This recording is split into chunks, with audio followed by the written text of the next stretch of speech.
There's a game within the game that requires a different set of skills. There's no off-season. This is a play as much as you want, whenever you want, Fantasy League. And we don't just play. We are players. We train, and we win. This isn't fantasy as usual. This is DraftKings. Welcome to the big time. Play free with promo code REWARD in our Week 1 event. Get to DraftKings.com. The following is a special presentation of ESPN on ABC.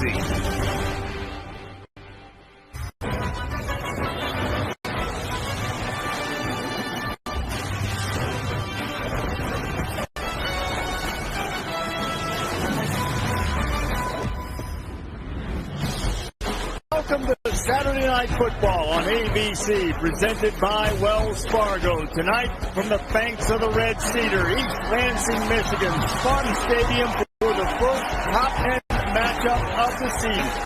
Number 5 in homestanding Michigan State, already with a victory over Western Michigan, taking on number 7 Oregon Ducks, of course, national runners-up a year ago. Glad to have you with us on Saturday Night Football. Reese Davis and Kirk Herbstreit here.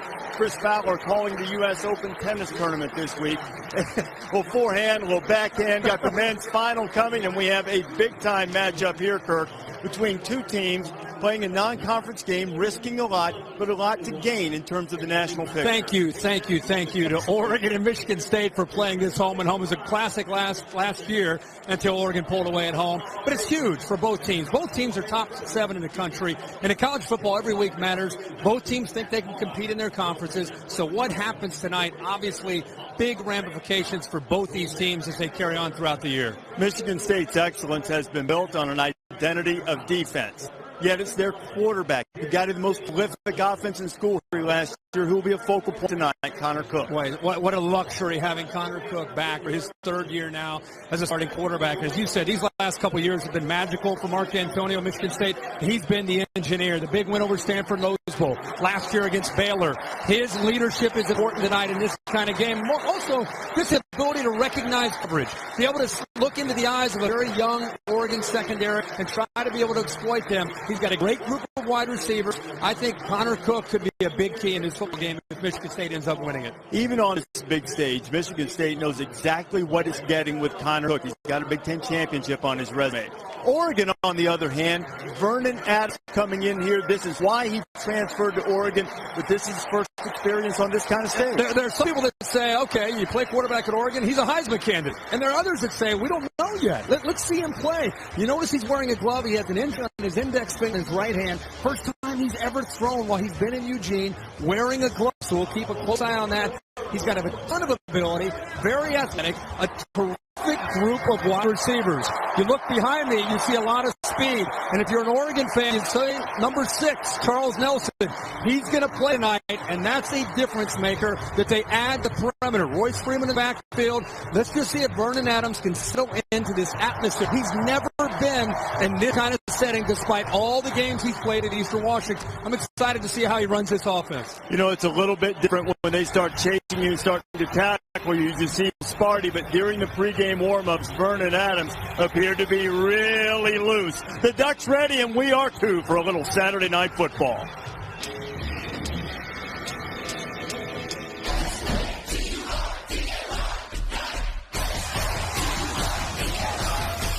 This is a huge task going on the road to East Lansing. Vernon Adams will have an explosive year. Michigan State is going to be ready for belt. They know what happened last year, and they want to repay the favor. It's time to lay it on the line.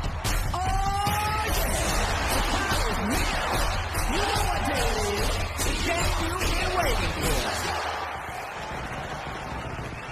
for. Pepper Championship Drive Game of the Week.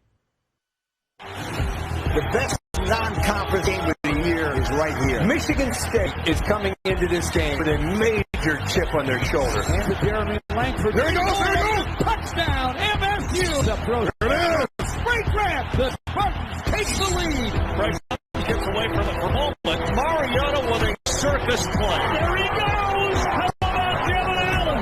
In low, one touch, and Oregon is back on top. Freeman, touchdown, Oregon! What's a stickman on it? The beauty, I think, of playing football, when you get knocked down, you haven't seen it get back up. It's not over. It'll never be over here. It's just starting.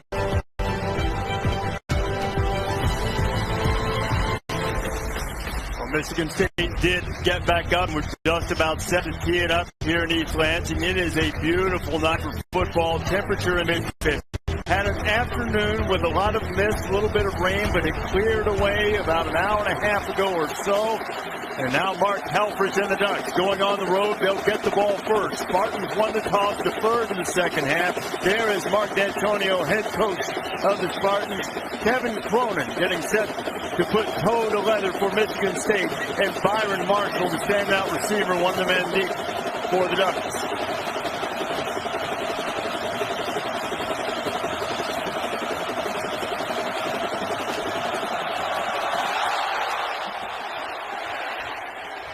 Underway, and Marshall will take a knee in the end zone. Ducks get it on the 25 as we say hello to Heather Cox. Hello, Reese. Everyone has been worried about that hard hit that knocked Vernon Adams out of the game, but the big issue is that hurt finger that Kirk talked about. It's the knuckle on his index finger. It was splinted immediately after the game. He's had treatment all week. Now it's heavily taped under those gloves he's wearing for the first time, and in warm-ups he was throwing with velocity, but he was fiddling with that finger a lot. He was flexing it, shaking it, testing it. And before the game, Mark Helfrich told me Vernon took first rep snaps all week, and Vernon's injury will not change tonight's game plan, Reese. And Heather, Vernon Adams had a terrific debut for Oregon against Eastern Washington. Threw for a couple of touchdowns, 246 yards in his first snap, and they'll give it to Freeman, and Royce Freeman gets knocked down a very short game. I think it's important for Scott Frost as a play caller to just settle his offense and most especially his quarterback into this game. He's got a lot of weapons around him. He told me on the field before the game, I'm not really worried about his personality and how he reacts to this atmosphere.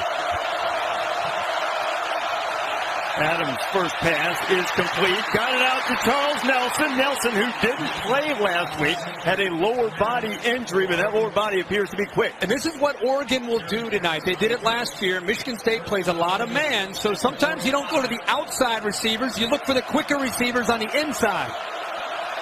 Pickup of 19. Now back to the ground, and tough go in the middle. Freeman's carried it a couple of times and maybe has 2 yards. You know, that previous play to Charles Nelson, number one, it's great to see him back and healthy and contributing. He missed that first week of the season. But the plays come in fast. We'll talk about that throughout the game. But Charles Nelson at the H, Byron Marshall, with soft coverage, they'll get the ball out to them in a hurry, and they can make people miss. This play might be a good one and have Marcus Mariota's picture on the play card. I like that. Adams getting rushed, and he just tosses it out of bounds. 3rd and 9 coming for the Ducks, and this is where you have your best chance against Oregon if you can get them in long situations. Right here, the defensive end does a great job of just sniffing that out, Reese. It was trying to get the ball out. Again, an easy throw, a little screen off to the right. Picked up early there by Shalik Calhoun. That play never had a chance. And to the point, Oregon deadly 3rd and short. Not quite as proficient on 3rd and long. Adams, nice grab out of the backfield, and Freeman will have the first down. So Oregon executes very well in good sticky hands from Royce Freeman. You dump it off to your back, and now they're really going to go tempo. But he's got almost a convoy of 3 blockers in front of him. A big tight end in Bayless and 2 receivers. Did a good job with the perimeter blocking. Pac-12 offensive freshman of the year last year. He had again. He's running through Spartans and driving inside the 40. A pickup of 7 or 8 on first down. And Royce Freeman last year had a great freshman year. He looked stronger to me. Watching him last week, and it was only Eastern Washington. But as a sophomore, expect even bigger things from him in this offense. Almost had a mishap with the official trying to get out of the way to the snap to allow the substitutions. It'll be 3rd and short. Hey, you better get out of the way, and Oregon snap it on offense. They don't have a lot of time. The official, you better come on now, big fella. Come on. It's been a long night. They're looking at this football. The Pac-12 crew on the field. You know, you've got to get in there and have the quick feet of the plyometrics in the offseason. Be ready. Another 3rd down opportunity for Brandon Adams. Flags fly. And I want you to notice, too, Kirk, as you heard the whistles and the flag, it looks as if there's going to be a false start. Prior to the snap, false start, number 62 on the offense. 5-yard penalty. Saints third down. Penalty call on Pearson, but lined up to the near side on that last play was Devin Allen. You see him getting ripped. Devin Allen, who hurt his knee on the kickoff return against Florida State in the Rose Bowl. At the bottom of the screen. So you have Nelson back, you have Allen making his first appearance this year as well. Adams escapes a little trouble, throws it to the outside, and there's Nelson again making a grab. First down, Ducks. And right here, he took a little peek quickly to his left, and in fact looked at Devin Allen, came off of him in a hurry, and there's the athletic ability, but instead of just taking off and running, he gets out of the pocket, buys it a little bit of time, and then makes the throw to pick up another first down.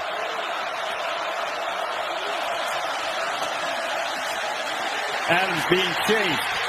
Gets away from one. Now Adams firing toward the end zone. Just out of the outstretched arms of Braylon Addison. It's incredible to me. You cannot say this enough. What this quarterback has been through with Vernon Adams. Coming in, number one, to replace Marcus Mariota, who had such a prolific career in Eugene. He's been on campus for 3.5 or 4 weeks to learn that. All these cards, the tempo, the speed.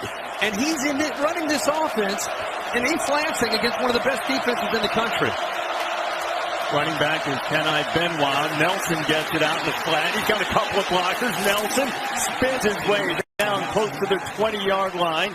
Another good pickup for Charles Nelson, stopped by Darian Harris. How much did they miss Charles Nelson? You know, to see him back, 3 catches on this opening drive, 42 yards. And I love the blocking out in front, staple of this offense.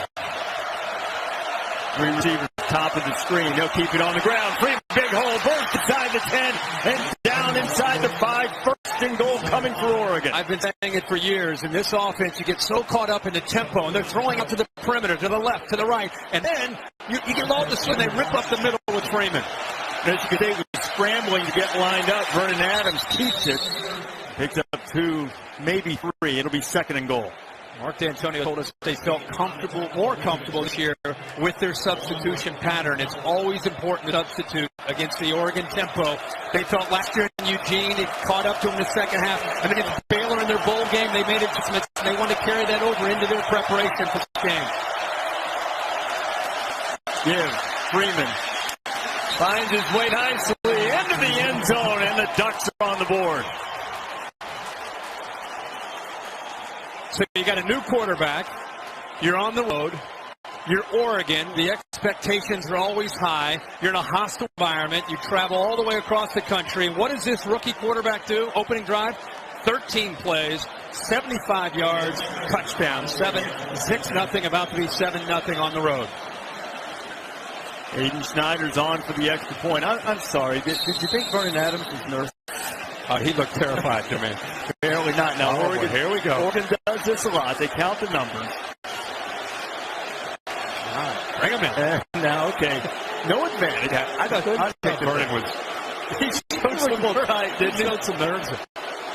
Look, you're talking about a guy who threw for more than 100 touchdowns and 10,000 yards. I know it was at the FCS level.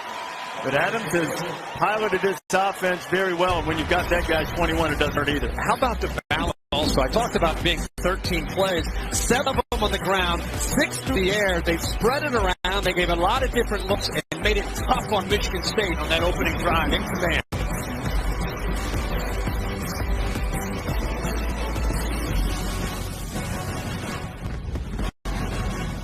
And now Connor Cook awaits his turn. 7-0 our score. Oregon took its opening drive with 75 yards. They didn't have one of those patented 2-minute drives that they typically put out. Nearly half of their touchdown drives last year came that quickly.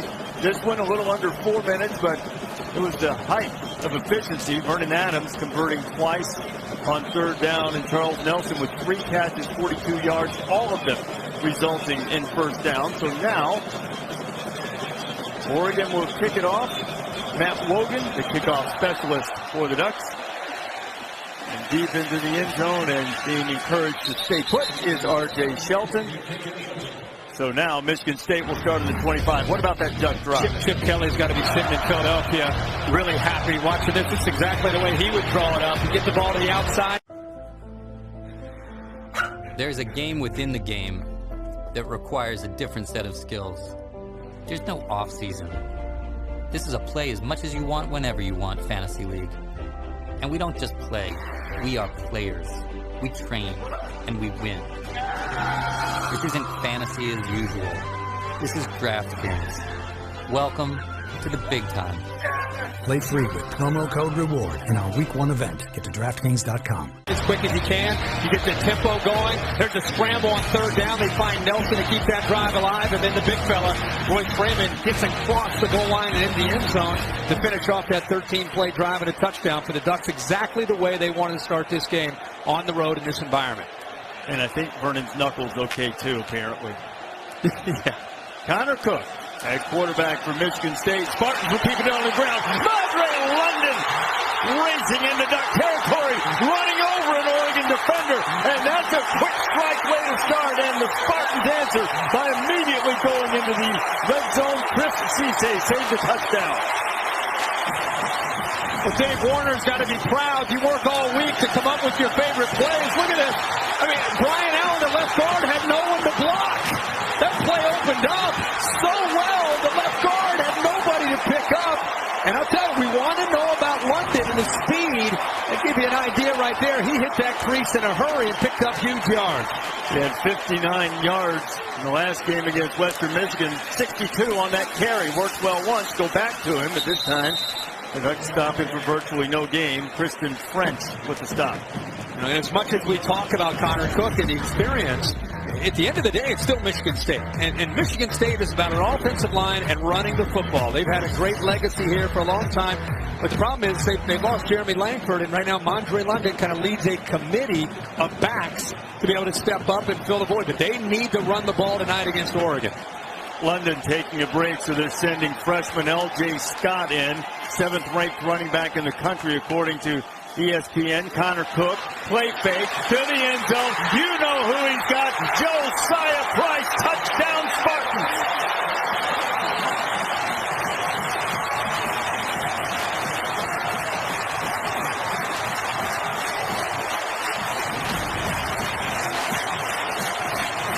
He does a great job at the line of scrimmage of getting off of the defensive end, the outside linebacker who's trying to get his hand right there. He uses his hands to get around French, and then it's just a mismatch. He runs away from the defender, the corner who's trying to stay with him, Tyree Robinson, and perfectly thrown ball by the quarterback, Connor Cook. That's what we call an answer, right? That was pretty quick. How about the role reversal here? Both teams go 75 yards for a score. The Ducks take 13 plays. Michigan State takes 3. Old Sparty's got it locked up at 7.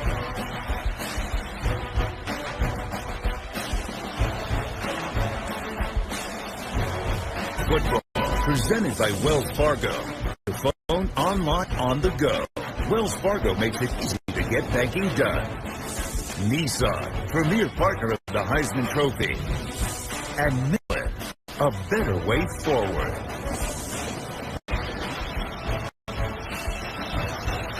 Aerial coverage provided by Goodyear. Everything Goodyear has learned, making tires that go the distance, inspires what they roll into yours. Goodyear, more driven, the official aerial provider of Saturday Night Football. The official aerial provider of Michigan State football is Connor Cook. He has spun out his 50th career touchdown pass.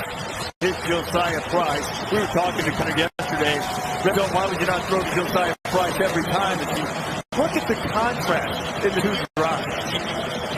Very, very different from what we've seen in the past. Although Michigan State, that used to win with defense and special teams and field position last year, became a different team with their ability to score points. Byron Marshall takes back into the end zone, and this time he'll bring it out. Marshall looking for a little crease. Now he breaks it back, and he's got room. He's got room and some help on the outside. Marshall couldn't quite turn the corner to take it to the house, but a terrific return by Byron Marshall. And that's what when you play Oregon, you have to be concerned not just with defending them on defense, but on special teams because of guys like this. You get their football in the hands, a great block there by the big tight end, Evan Bayless, and then that's just athletic ability and vision. He's a former running back, ran for over 1,000 yards 2 years ago, 1,000 yards receiving last year. He knows what to do with football when it gets into his hands, and that time he found a crease to the backside, almost got to the corner, and took it all the way to the house. Well, Kirk, he's the only guy in Pac-12 history to finish season with 1,000 yards rushing, and then the Necklin, 1,000 receiving. Charles Nelson appears to be on his way, maybe not to 1,000, but his way to 100 with this catches tonight. There is a theme that's been established here at Oregon, and that is the perimeter blocking. The Michigan State secondary is not getting off of these blocks from these wide receivers. That's why there's such room to run. Green kicking and pushing his way. So Joel Heath knocks him down after a pickup of a couple. And one of the most challenging things in defending tempo and spread, and especially with the way Oregon does it, is you've got to deal with the horizontal sketch of the formations and how they continue to get to the outside, and then they can still hit a crease and get vertical in a hurry. Adams left it, and the ball's on the ground. Freeman put it down, and Oregon was able to jump on it. But a big loss. Joel Heath, who made the left tackle, knocked that one loose. But I believe it was the Notre Dame transfer, Matt Haggerty, who jumped on the ball for Oregon. And that's the answer as far as if you're Michigan State. How do you stop them? Go to the left, they go to the right, they rip it up middle. You get penetration. You win it against the offensive lineman, and you get penetration. Vernon Adams needs 18. He's going to get nothing like it. Michigan State defense rising up. Jalik Calhoun is the guy. So that's where you wonder how he's going to respond. They rush three. They drop eight. He's looking at primary. Right away, he sees nothing but green jerseys. Nowhere to go with the ball, and he's got to eat it. Michigan State on third down. If they can get Oregon to 3rd and 7 plus, obviously a huge advantage, and especially against a quarterback that's only on the campus for 4 weeks. Oregon fans, I would like to introduce you to Ian Wheeler. You haven't seen him this year because this is his first punt of the year. And it was not necessarily very good. After that great introduction. Yeah. Ian hasn't had a lot of practice. No. He'll need better ones than that. Sparty's good field position.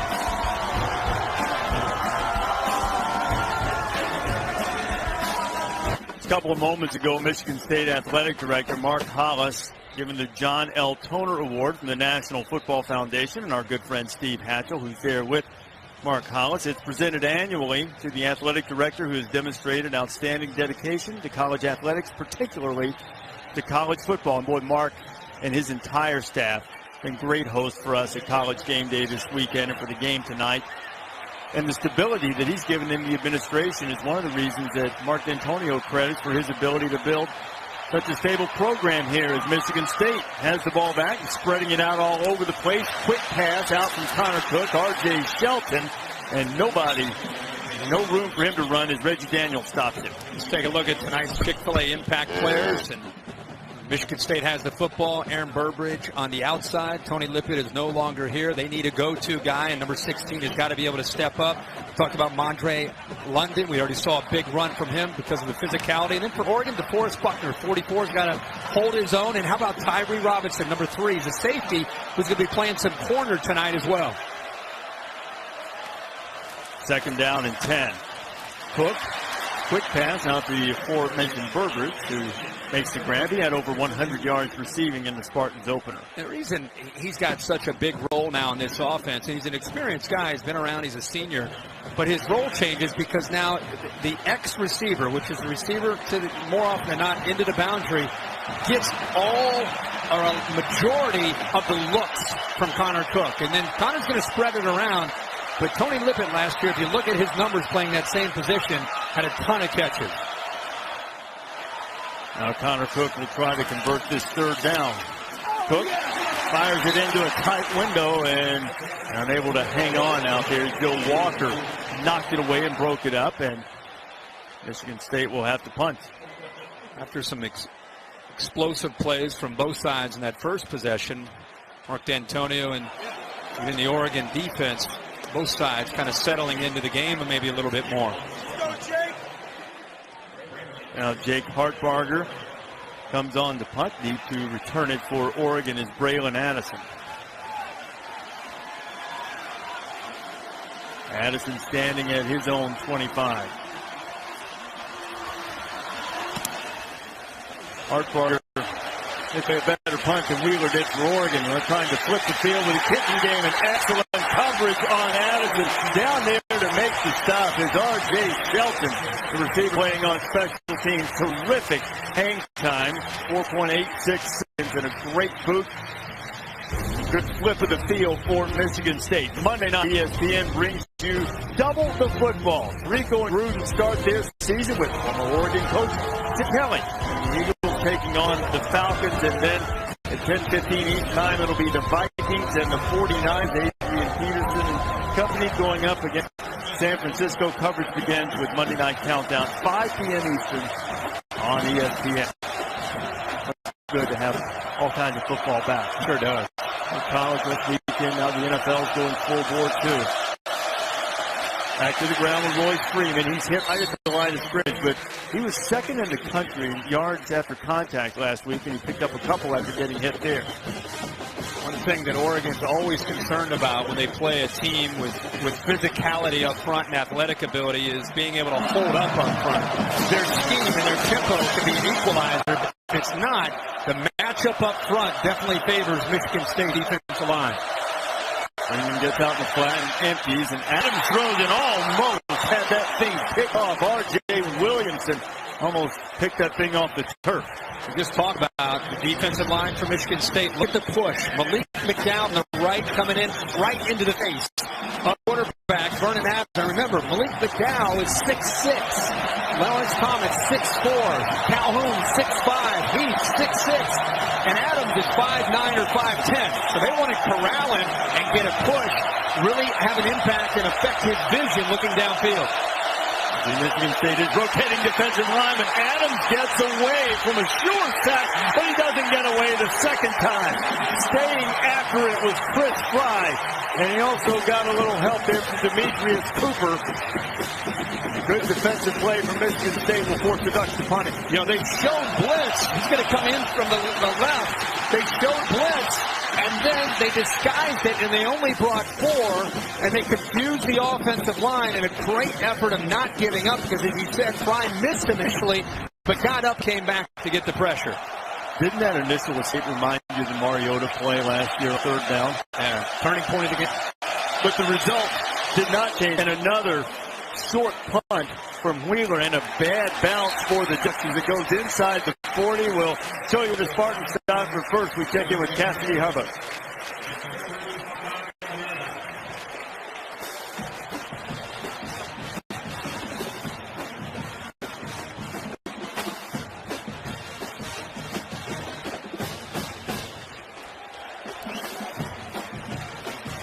Okay, I need to know what's going on now. Lamar has the lead on Baylor. Jacksonville State pushed Auburn to the brink. Toledo beat Arkansas. Oregon can't punt it. Second straight 25-yard punt. And now back to the ground for Michigan State. And Madre London is greeted in the backfield. He'll lose 1 or 2.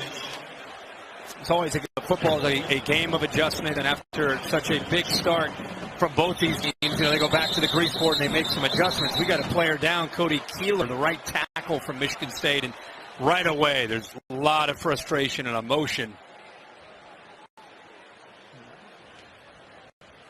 His offensive line has been a renowned group, a veteran group. Keeler, a junior from Rockwood, Michigan. Across the board at Conklin and Allen, brothers, by the way, with Brian and Jack Allen. Jack Allen is kind of the leader up front, and Donovan Clark, the coaches tell us, had maybe his best game of his career last week and how physical it was, and Keeler, who's being helped off the field right now.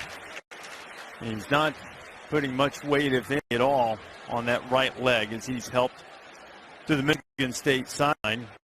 Checking in for him at right tackle is Miguel Machado. He's a 298-pound junior from Miami. You talked about the field being flipped and how important that is, kind of the game in the game.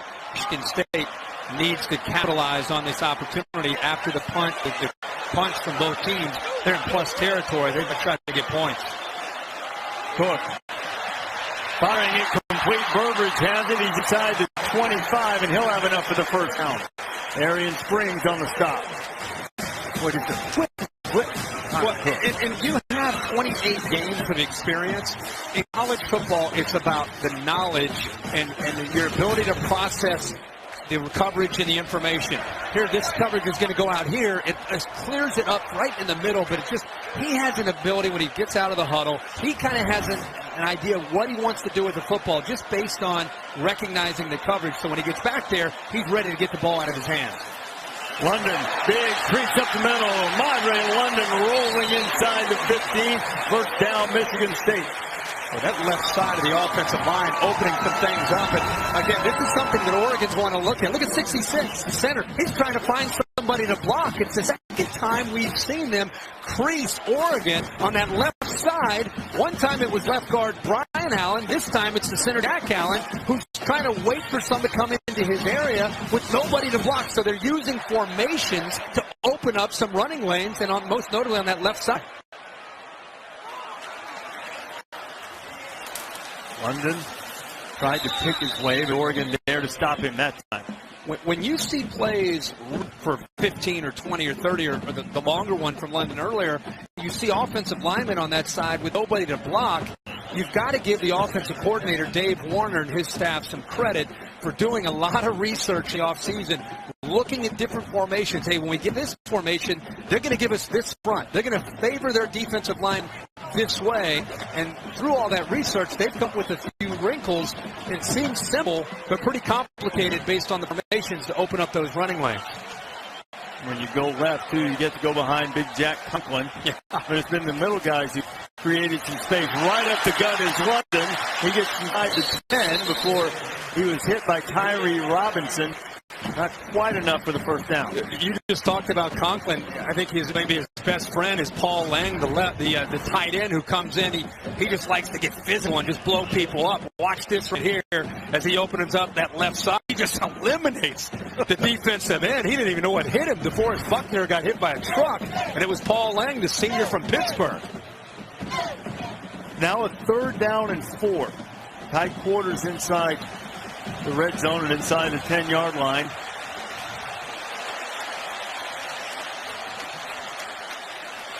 Michigan State has put Damian Terry in at quarterback. He's a good running threat, but Oregon is ready for it. They snip it up, and Tyson Coleman knocks down the sophomore dual threat quarterback as Spartans tried to get a little tricky there. Make it a little bit tricky, but this guy right here, Coleman, he sees this in practice all the time. So he gets off his block, not worried much about the tight end, and then out in space against the athletic Terry is able to make that play. They tried, as you said, every once in a while, Michigan State will try to slip something in and catch you off guard. Oregon doing their own homework in the offseason. Good job of being prepared and a nice job in even field by Coleman.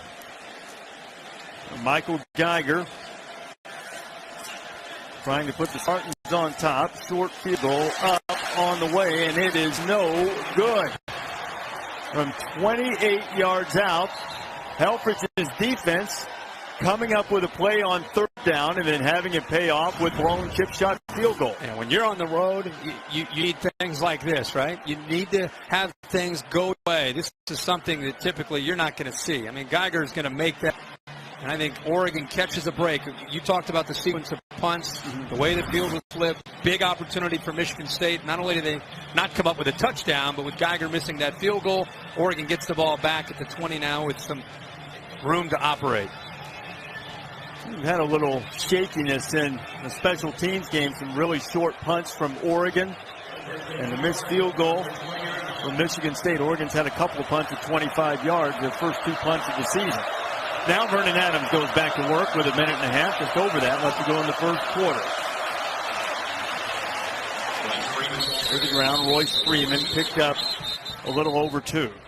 Last couple series for Oregon, even though they started great with that opening drive of 13 plays, the last couple up front, Michigan State starting to get traction. This is where you got to get the ball out on the edge again and throw those quick passes to those receivers. Adams instead taking a shot, getting his man out there, and it's intercepted. Fought away and stripped away by Monte Nicholson. Nicholson with a tremendous individual play to just take the ball away from Charles Nelson. Everybody that plays against Michigan State in this press quarter coverage says you got to attack the inside coverage, man-to-man from the safeties. Nelson gets behind him, but the ball is underthrown. You can see he's lost at that point. He just happens to turn and just pull the ball away from Charles Nelson because the ball was not thrown in front. Great athletic play by Nicholson, but he caught a break by the football being underthrown.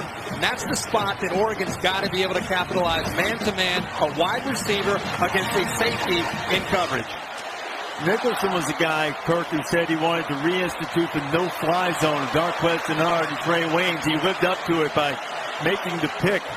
A terrific play to set up Michigan State. Great field position at the Oregon 30. Now Connor Cook going to strike, fires it into traffic and too high and incomplete. Second down and 10 as we check in with Heather Cox. Reese, as the Spartans get the ball back, they'll do it without one of their top O-linemen. A lot of emotion on the trainer's table as Sally Noble, the head athletic trainer, told Cody Keeler he would not return to the game with a right knee injury. So one of the best lines loses a little depth tonight, Reese. All right, Heather, and you see the frustration from Keeler when he came off the field for suffering that injury. It goes down at right tackle for him. Cook gets it out to Shelton. Quickly, Shelton trying to make some moves, but too many white jerseys. Ray Daniels was the first one there. Joe Walker helped out. Interesting throughout this entire year is how Oregon plays on the back end. A lot of people made a lot of noise this week about, gee, what's going on with this Oregon secondary? 438 yards passing, allowed 42 points, 5 touchdown passes against Eastern Washington. What are they going to do when they play against a team like Michigan State and Connor Cook? It's a different energy from them. You can just tell. The FCS team, this is a big-time game. They're playing with different kind of focus. And here's a big opportunity for a stop of the Oregon defense after that turnover. Third down. Cook getting pressure underneath. McGarrett, King slip away from one ducking. King gets down close to the first down. Let's see where they mark him. They had him short of the first down, did Joe Walker, but now it looks as if they're going to mark him about a yard short as the first quarter comes to a close. Mark D'Antonio might not be pleased with the spot in the first play of the second quarter, assuming spot stands. Might give us a decision for D'Antonio to make. Then again, after that last field goal attempt, maybe there's no decision at all. He's a little bit more aggressive with experienced quarterback last year, and I'm sure that carry over this year. It has been an action-packed first 15 minutes. The end of the first quarter here in East Lansing. We'll be back after this message and a word from your local ABC station. Welcome back to Saturday Night Football on ABD, presented by Wells Fargo. East Lansing, as we get set to start the second quarter with Michigan State facing a 4th and 1 against Oregon. Lock up at 7. New State for Kirk Street and Heather Cox, and no decision at all here. D'Antonio's going to go for it on 4th and 1. Looking ahead. Connor Cook on the keeper, and he'll have first down. You know, you have a 3-year starting quarterback and 4 return offensive linemen.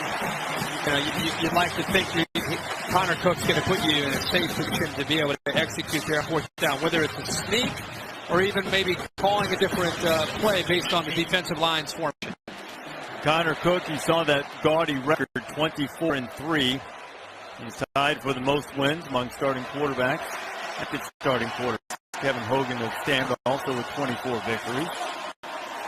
Cook owns a victory over Hogan in the Rose Bowl. Also a Big Ten championship as the freshman L.J. Scott looks for room. He's knocked down after a pickup of a couple. Connor Cook led the Big Ten in passing last year, throwing for more than 3,200 yards. He was second in touchdowns in the conference with 24. Wanted to emphasize footwork in the offseason. That record has been terrific. Not only the Rose Bowl victory in the Big Ten championship I mentioned, but a great comeback in the Cotton Bowl against Baylor, rallying the Spartans from 20 points down to beat Bears by 1. Now trying to put Michigan State on top of Oregon. Second down and 8. Cook throwing over the middle. Got his man. First down and touchdown. Aaron Burbridge.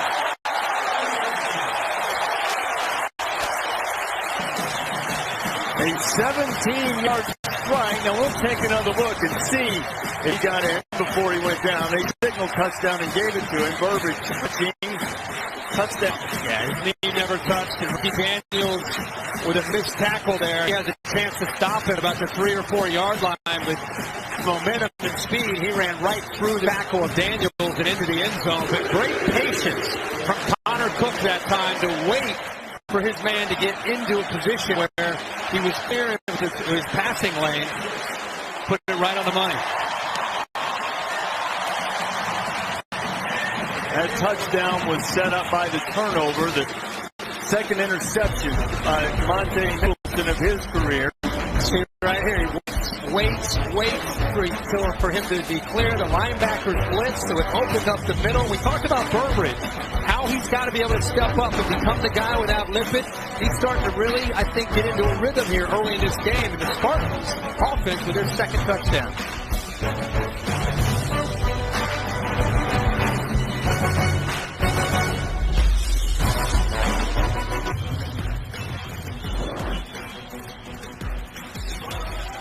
M&M's home state, Saturday Night Football here in East Lansing. 14-7 our score as we continue with the Dr. Pepper Championship Drive game of the week. And it has been a phenomenal performance by the offenses, particularly Michigan State.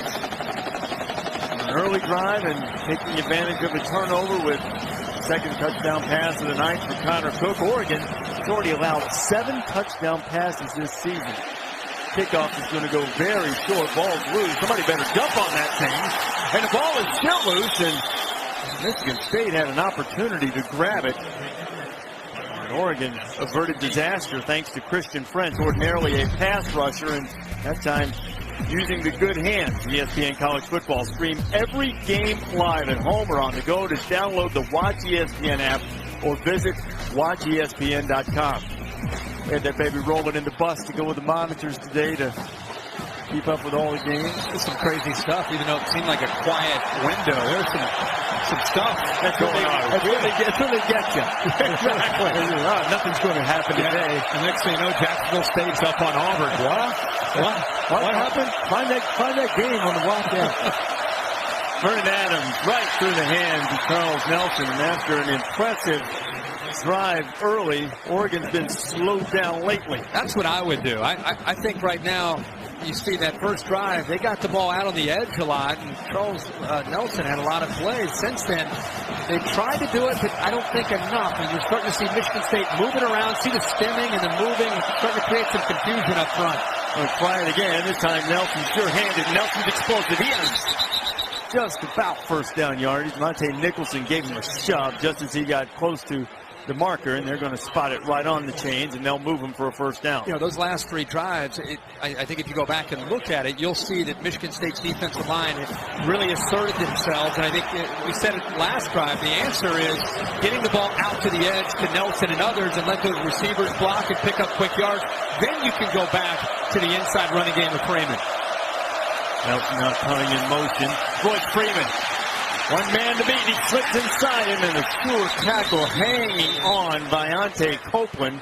Freshman defensive back stops him after 17. There's Scott Frost. Yeah, and I think that's what Scott's looking at right now is how can we, because with this offense, even though they've been stopped 3 in a row, it's still, it's like a fuse. It can go any moment, and it's just a play or two that can spark it. Adams pumps. Now flips it out on a little attachment play. Nelson has it again. He steps through a couple of Spartans and gets inside the 45. Another first down for the Ducks. Remember when LaMichael James was in this offense, and even though he wasn't a receiver, but every time he touched the ball, you just kind of held your breath because they found little creases and little ways to be able to get him the football. That's what Nelson reminds me of. And the other receivers are all very talented, but he's got a different gear when the football's in his hands.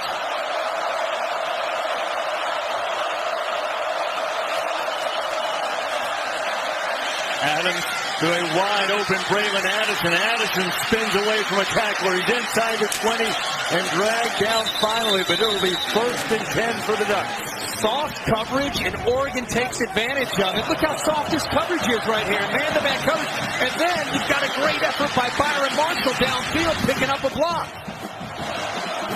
So just after we send the Ducks an unproductive series, they're right back to moving it. Finding the big tight end, Evan Bayless, and Bayless rumbles down. He'll be marked out of bounds just about the 3-yard line. 1st and goal for the Ducks. And another play. Michigan State, they even though it's dangerous, you need to tighten up coverage on the inside and on the outside receivers because you're making the throws too easy for Vern Adams on the outside. Couple of tight ends now, Bayless and Johnny Munt. And a little size to block. Adams going to keep it on the run, trying to beat a couple of Spartans to the corner. Adams reaching and stretching, and he's going to be stopped just short. Jermaine Edmondson on the tackle. He's different. He's not Marcus Mariota, but I love his toughness right here and his determination. He's not going to run away from you, but he's going to give you a little bit of a stiff arm, and then he's going to fight to try to get to that goal line. Great effort by 3. Boy, that stretch almost got it in and put it right on the doorstep. I don't think he got a great spot as a result. And now they're calling a false start penalty. False start. Offense number 83. 5-yard penalty. Remains 2nd down. The tight end moved when the left guard, Pearson, made a call. A lot of these offenses to go tempo, and on the road, they'll look back, and the guard kind of looks for the quarterback to say when he's ready, not the center. And when the guard, he must have yelled something, his own tight end twitched, and that was the call that they ended up making for the penalty. Now they back him up 5, 2nd down and goal. Adams pulls it down. He's got a crease, but a great tackle right at the goal line, and Vernon is stopped. Riley Bullock just sort of appeared from the crowd and almost jackknifed Vernon Adams. Boy, how about Riley Bullock? You're right. That looked like that was a touchdown. It was a great call, executed perfectly, and 30, Bullock gets off of the blocker. He had to deal with an offensive lineman, the center, Haggerty, gets off of him and makes the play. Now Freeman tries to go over the top, and he is denied. It'll be 4th and goal. Vernon Adams wants to go quickly here to see if tempo can get him in. Freeman, boy, that was some good penetration. That was Joel Heath down to the bottom of that mess against the Michigan State. And Riley Bullock, again, making a play to kind of clean it up. Last 2 plays, middle linebacker, active. And we've had a little bit of everything in the first quarter plus, and now we've got a chance for a 4th and goal stand for Michigan State or a punch in from the Ducks. Pino's all the way out on the field trying to get the timeout, Mark Antonio. Got the timeout called just in time. There's a little intensity. This is what you want in a top 10 matchup. Yeah. This is the games that fans enjoy, and more importantly, the coaches like to coach on them, and the players love to play in them. 4th and goal when you come back.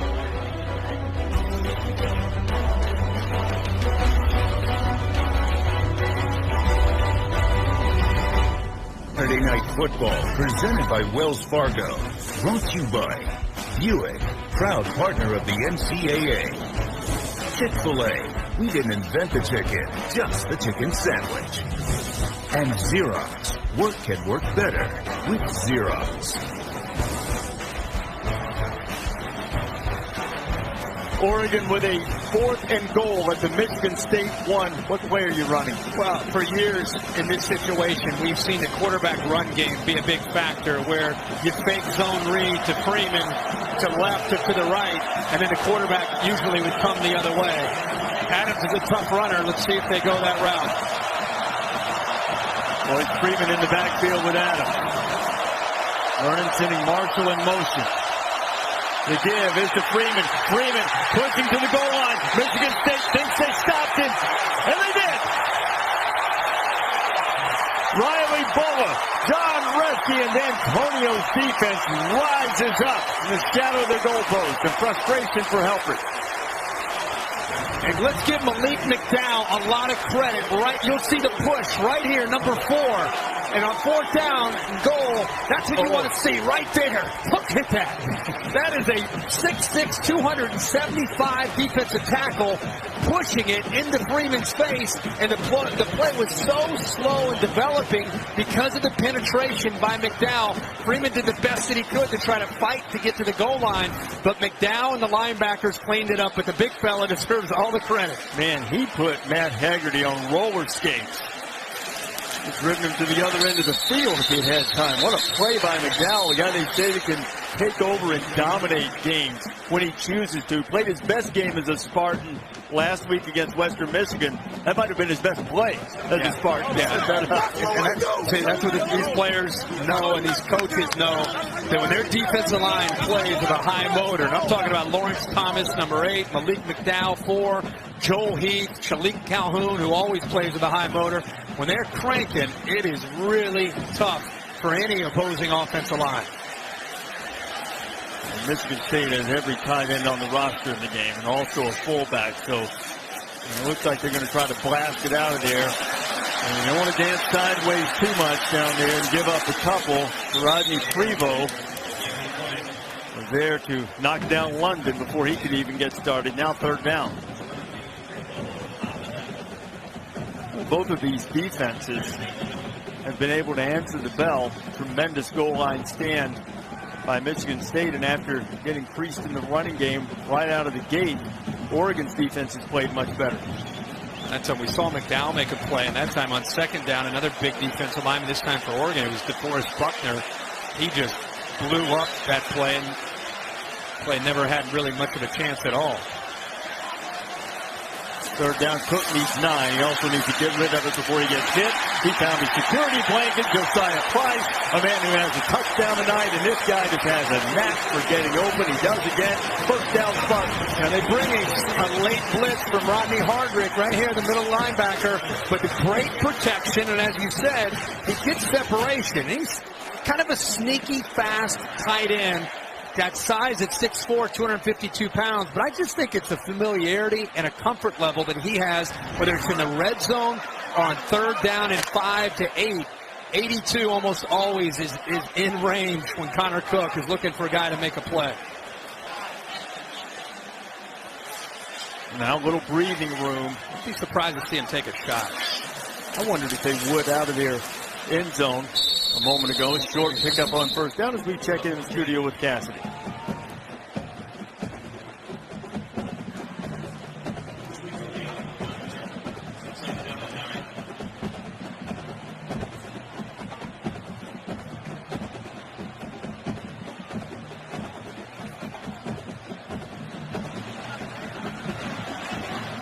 Cassidy, there was testiness leading up to this game from Eric Stryker's comments about the SEC, and Tennessee just desperate to snap that slide in which they've lost 27 of their last 28 against ranked opponents. There's a lot at stake in that game between the Volunteers and the Sooners.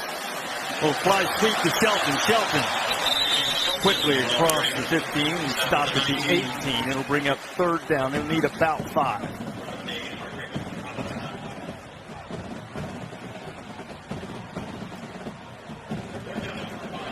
Vernon Adams couldn't get the Ducks in the end zone. And boy, he was so close on the one run. Stretched the ball toward the plane, stopped. And Michigan State's defense built the wall. Now Connor Cook, who's hit 2 out of 3 on third down and just converted a third down from out of his own end zone, needs to get another. Cook standing in there. That was a bit of a dangerous throw. McGarrett King made the grab and stretched the ball out. Terrific play by Tyree Robinson will stop the Spartans short. Michigan State will have to punt it. Yeah, and Oregon did a better job that time of, again, you don't always have to come up with a sack, but just affect the timing between Connor Cook and his receivers. He actually was looking to the tight end, Josiah Price, again on third down, but came off of him right away, and that's why he was a little bit late in throwing it out to his left. So good job by the Oregon defense to be able to get a stop and get the football back to their offense. Jake Hartbarger, his first punt was a beauty. It went 57 yards. And also 10 to Oregon deep. Braylon Addison is standing at his 30. Hartbarger unleashes another beauty that drives Addison back to the 25. Picked up a block, no flag, came now it does. Late flag for a block in the back on the initial helper for Braylon Addison. He got the return across the 42. But for all indications, that one's going to come back. A 53-yard punt, a 15-yard return, but we'll have to check on the laundry. During the return, illegal block on the back, number 26 on the return team. 10-yard penalty, first down. That was Khalil Oliver. We got nabbed for the block in the back, so Helfrich's team will have to back up. 5.5 to go in the first half. Touchdown 7. And now it's time for tonight's Aflac trivia question. What two schools have had repeat Heisman Trophy winners? And by repeat, we mean different. Obviously, Archie Griffin, the only man to win back-to-back Heisman trophies. What we mean here, two schools that have gone back-to-back with the Heisman, but with different Heisman Trophy winners. That's Kirby? Well, we were thinking, we're working on it. Yeah, between who has a bunch of Heisman's, Notre Dame, USC, and I was thinking back to like Charles White and Marcus Allen. Can't remember if they were back-to-back or not. They were separated. Reggie Bush in that line. Yeah, and then you get into that issue, and I would think the lots to get to the Notre Dame in the early days is Vernon Adams aspiring for Wayne Stanford, and it's incomplete.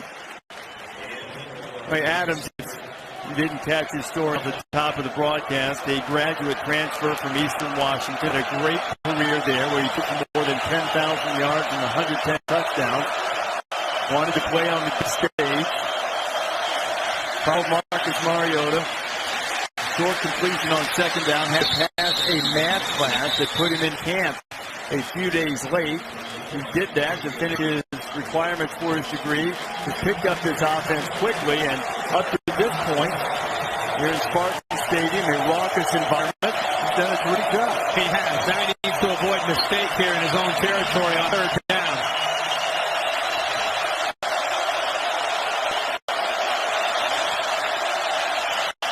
Adams ducks under one pursuer and then gets riveted at the end, and he has a man open. It's Hassan. How about Vernon Adams? He threw the ball left-handed. That was not jumble pass like we saw Mariota do last year to Michigan State. This is a left-handed throw. I'm just going to throw it left-handed. I'm going to work with my right to keep you off me, and I'm just going to throw it out there with my left hand.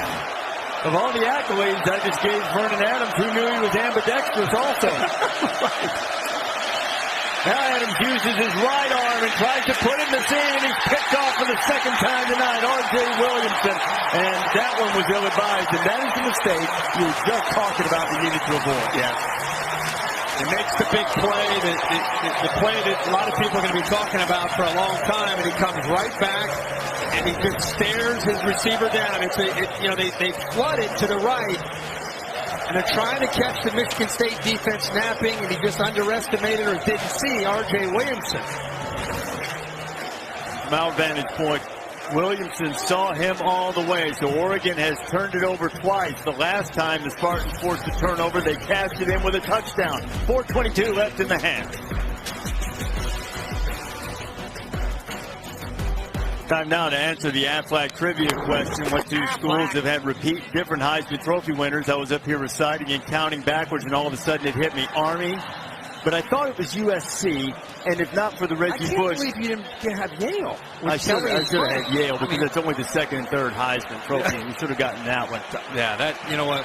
If we had more time, we'd be able to break down. Well, we had to count back. That's kind of what we were doing. Yale and Army are the two, and Connor Cook's pass is complete for Burbridge. This is part of the growth of Vernon Adams.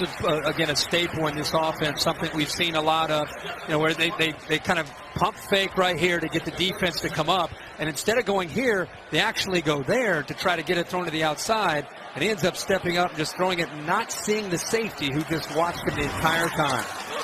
Cook pulled it out of L.J. Scott's belly and then rifled a dart right into Burbage's midsection. As you see here, Adams, who has 2 picks. He had 4 games at Eastern Washington with multiple interceptions. The Ducks got a little bit spoiled. They only threw 4 interceptions all of last year and threw a couple already in the first half tonight. They were plus 23 last year in turnover margin, which was number 1 in the country, and a big part of the reason that they enjoyed such a great run last year. The Spartans with a 14-7 lead, an opportunity to stretch that advantage here late in the first half. Back to the ground, patiently running and getting the first down is L.J. Scott. They describe him as like a bull in a china shop. He's learning some of the nuances of pass pro and things of that nature, but he is a gifted runner. He really is. And I think when you mix his power and size, and he's only going to get better with the left side of that offensive line, of course, by Jack Conklin. But that time we saw the fullback get involved, Pendleton, and also that third tight end, Paul Lang, who brings a physicality as well. When 83 comes into the game, you know they're looking to pop people in the mouth. And when 37's in the game, there's 83 to pop you in the mouth. 37's going to cut you. So you better be using your hands legally. It's completely legal. He's a devastating blocker. That time he takes on the block up high, and L.J. Scott runs through a defender and picks up a couple before Arian Springs gets him on the ground. Well, this is a different mindset. This is what Oregon knew coming into this game, was they're going to get challenged up front. And they feel good about, even though Eric Armstead is off to the NFL, first rounder from last year's team, because of the way they've recruited and developed, they feel as a group they've got a very good defensive line, and they feel they have some good linebackers. But this is going to be a litmus test to find out really how far they've come up front. Cook on the move. Fires it into a tight window to McGarrett Kings, and there's a flag coming in, and Chris Cisse was working on Kings. He's grabbing onto his jersey, it looked like. Cisse got a lot of time last year. Pass interference. Defense number 12. Ball replaced the spot on the foul. Come out of first down. And he gets the first down. Cisse got a lot of time last year after Ifo Ekpe-Olumu was injured. Yeah, here he is, just grabs onto the jersey. Easy call for the official. And I think, we just talked about their front and their linebackers. I think they're pretty sound. I think the real area where they're going to get challenged, not just tonight, but this entire year, is going to be in the secondary. And I think especially it's going to be at corner. And gave up 438-yard pass to Eastern Washington. Connor Cook going to try to get a big chunk here, but he threw it into traffic, and he is very fortunate, his Cook, that Reggie Daniels didn't come away with an interception. Surprised Reggie Daniels didn't come down with that interception. So now it's 2nd down and 10, inside 2 minutes to go in the half. Stay tuned for the BMW halftime report with John Saunders, Mark May, and Mac Brown. They'll have scores and highlights from a busy Saturday in college football, including now it's finishing up between Tennessee and Oklahoma. That's a tight one. Notre Dame's thrilling victory at the end against Virginia. It was really difficult to see Malik Zaire go down, and he was off to such a great start. 2nd down and 10 after the near miss for Michigan State. Cook. This time it is intercepted. He tempted fate a couple of times. That might have been a miscommunication, and it's picked off by Ugo Amadi. And Ugo Amadi, the freshman from Nashville, Tennessee, was sitting there waiting, and he hauls in the interception. So the first turnover of the night for Michigan State. Well, they drop 8 in coverage, and they like to do that because they feel that it makes you have to really be patient as a quarterback, and it gives you tight windows. Receivers out here, he's going to work to the inside, and this is where the corner sits, and he's just going to drop back in coverage with his eyes on the quarterback, and it looked like Kings goes down to the inside, and he might have when he was breaking down his route, if you're a yard or two short, or a little bit longer, you're not on the same page with the quarterback. And these are guys that have played together for 3 or 4 years. You would think that would not happen. Here's the eyes of Connor Cook reading and looking into that defense.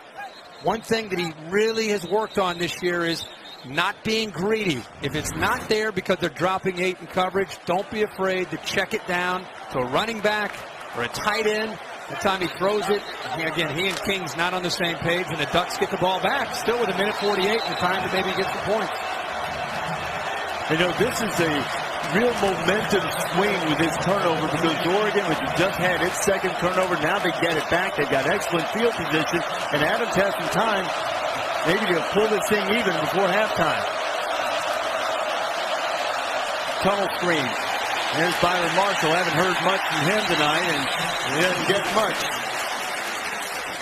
Maybe a yard. It'll be second down as we head toward the 90-second mark. Aerial coverage provided by Goodyear. Everything Goodyear has learned making tires that go the distance inspires what they roll into yours.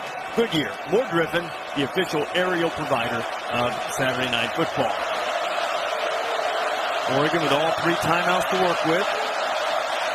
Vernon Adams. He checks it down. Freeman's got the edge. Freeman knocks off one man inside the 35, gets out of bounds and stops the clock. First down for the Ducks, a minute 10 to play in the half. They're pick up a 17. They're in tempo right now, Reese, but a great job. This is what we want to see from Vernon Adams, is coming off of his receivers, his primary receiver, and instead of just pulling it down and running, he just finds his check down. That's an example of that. Just get it out to the back in open space and let Freeman do some work.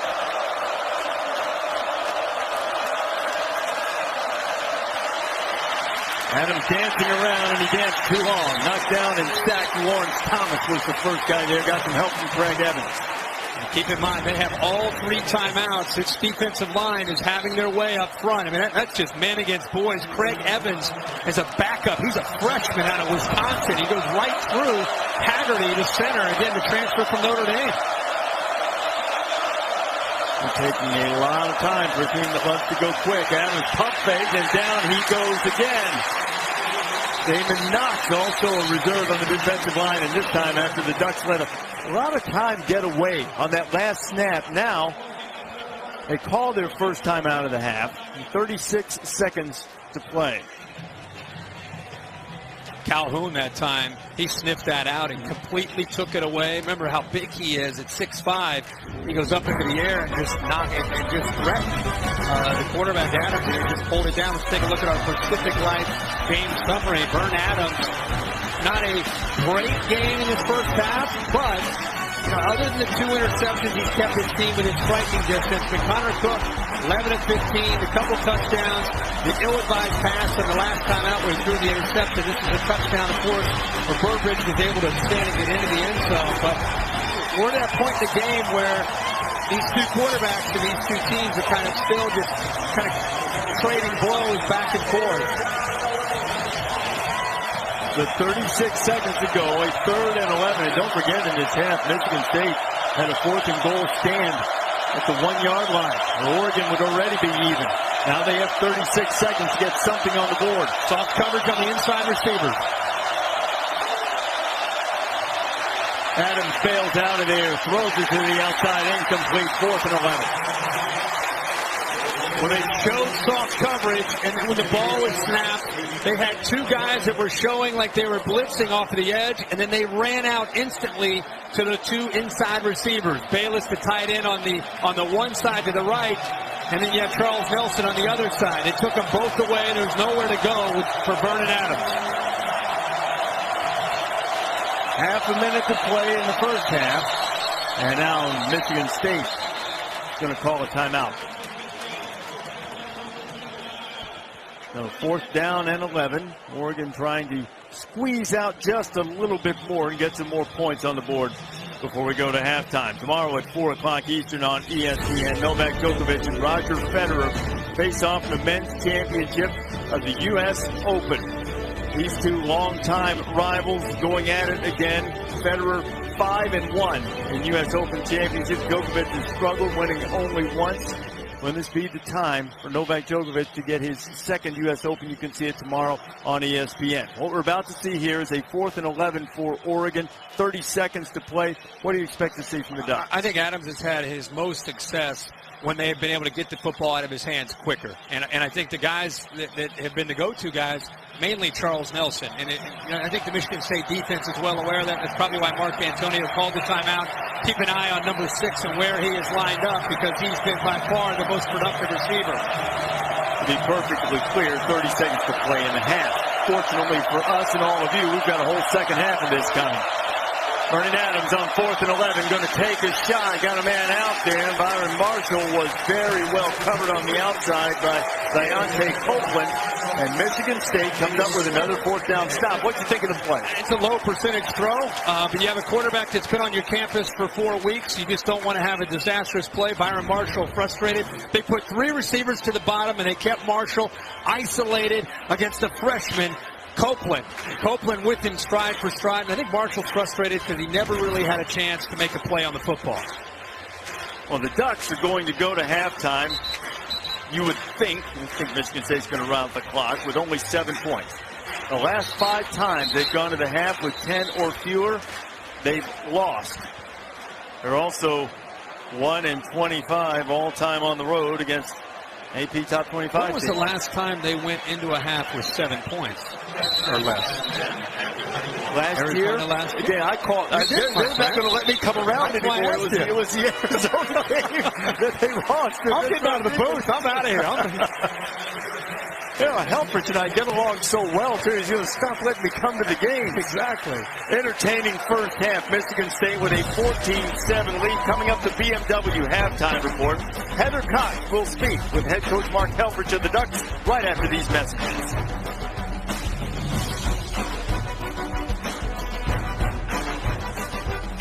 Back to the Dr. Pepper Championship 5 Game of the Week.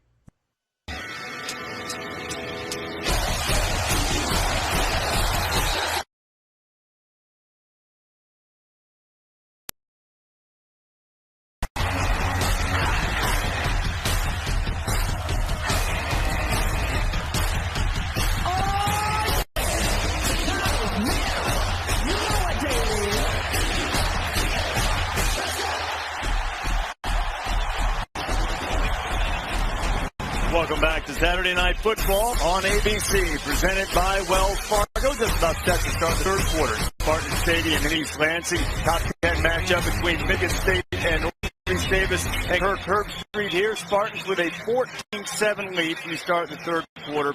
What's the biggest adjustment you expect to see in the second half? Well, I think with Michigan State, I think they need to get back to still running the football. I mean, the first play of the game for them was a great run by London. Since then, it's been very quiet on the ground, and that's kind of who they are to set up the rest of their offense. And for Oregon, I think they got to get back to getting the ball out of their hands quickly from the quarterback Adams. When they got the ball out quicker and got the ball out to Nelson, I think that's where their offense was probably the most in rhythm. Underway in the second half, and the Spartans will start on the 25. And Kirk, to your point, they had 91 yards rushing in the first half at Michigan State. 62 of them came on that carry for Madre London. And here comes Connor Cook, who threw a couple of touchdowns in the first half. I think sometimes you've got a quarterback that can make throws and make reads and you trust. And I think you want to put the game into his hands. But at the same time, you've got a big, strong offensive line, and you would think there's an advantage up there. I know coming into the game, they felt that they could establish the line of scrimmage and get their running game started. If they do, that really sets up the rest of their offense, and especially that play-action game. First snap of the second half, Spartan will go to the ground, and the first snap of the second half, not nearly as successful for Madre London as the first snap of the first. He went 62. And give Oregon's front a lot of credit. They gave up that big play, but since then they've really settled down up front, and they play that 3-4 where the defensive linemen are basically going to eat up those offensive linemen, the double teams, and just hang up the linebackers, Walker and Hardrick, and the safeties that come down, and they've held up at the point of attack, which is hard to do against that physical, experienced offensive line of Michigan State. No gain on the last carry, so Connor Cook looking at 2nd and 10. He fires it, looking for Josiah Pride, and some really tight coverage from Arian Springs makes it 3rd and 10. The fans thought it was a little bit too tight. He worked around the big tight end Price. Got there maybe a little bit early, but the officials in that case, they're going to let him play. The receiver and the defensive back are in position to play on the ball, and they're both entitled to be able to get to the football. Just let that one go. Keep the hankies in the pocket. Shelton in motion now. Spartans need 10. Well, stun up front. Michigan State picks it up well. Cook found a receiver, but not enough for the first down as McGarrett Kings made the grab and Joe Walker knocked him down about a yard short. Well, if they forced a punt here, Michigan State's probably going to punt, of course, in their own territory. That series was won on first down, first and second down. You get Michigan State, as good as Connor Cook is, you get him to third down and long, and he's got a new group of wide receivers that we saw in the first half. They're still trying to work the kinks out here early in the year. They're not quite in rhythm the way we've seen him last year with Mumphrey and Lippett. So first and second down, they hold up against that physical run game to give themselves a shot. And Cook was under 50% completion percentage in the opener against Western Michigan. He's been better tonight, 12-17. Another good punt from Hartsbarger. Braylon Addison looking for the edge. Addison's got some room, and he's got a blocker. Addison turning on the Jets. Inside the 30. High-stepping Addison into the end zone. Touchdown Ducks. 81 yards on the punt return.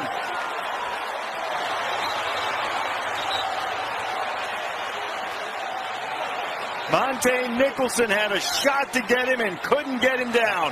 Yep, that's exactly right. He makes the first guy at 9, Monte Nicholson, right there. A little move, and then the blocks that set it up. They set the wall up, and when you give the Oregon speed a chance to work in the open field, and then great effort right there by the outside linebacker, Prevo, to pick up a block. Addison missed all of last season with a knee injury. He appears to be the picture of health. You know, the kickoff returns he talked about last week, and now a punt return. Second week in a row, the special teams hurt him. The kickoff returns against Michigan State last week. They had a 70-yarder that they allowed and a 100-yarder against Western Michigan. And now the 81-yard punt return for a touchdown. And the Ducks have made this their calling card. Their 33rd non-offensive touchdown since 2010. Nobody has had more. Extra point on the way. It is true, and not yet 2 minutes into the second half, and number 2 has made sure that we're all locked up. An electric 81-yard return and great blocking from Prevo and the athleticism to finish it. 14-all in East Lansing.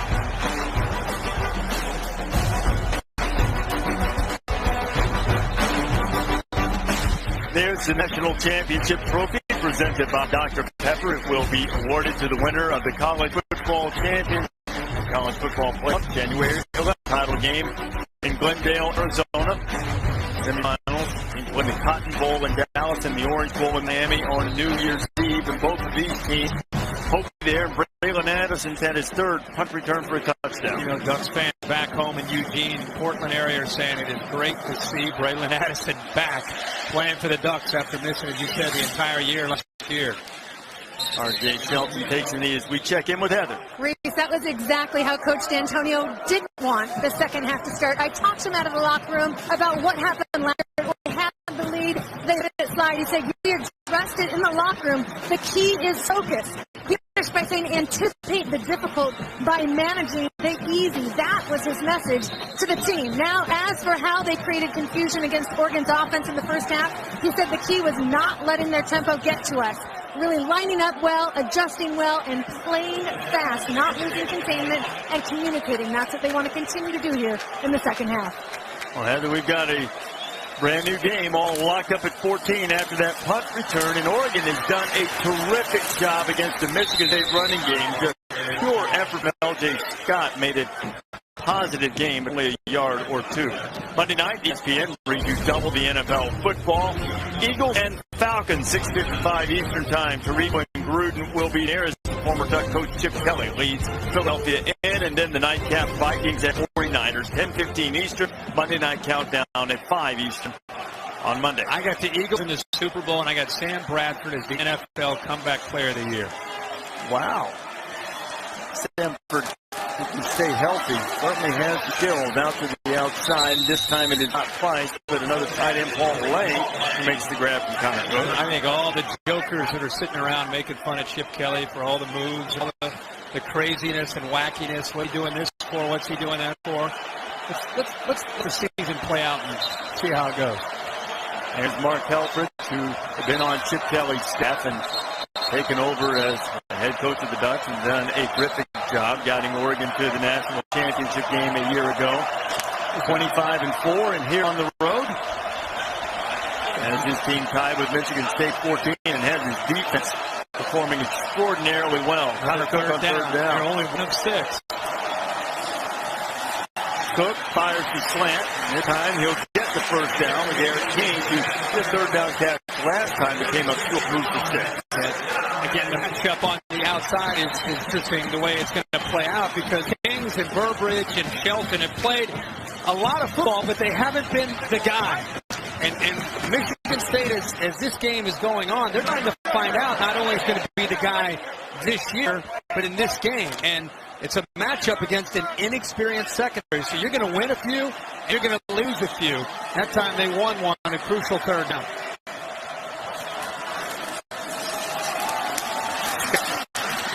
Powers his way forward. Let's check in the studio with Cassidy.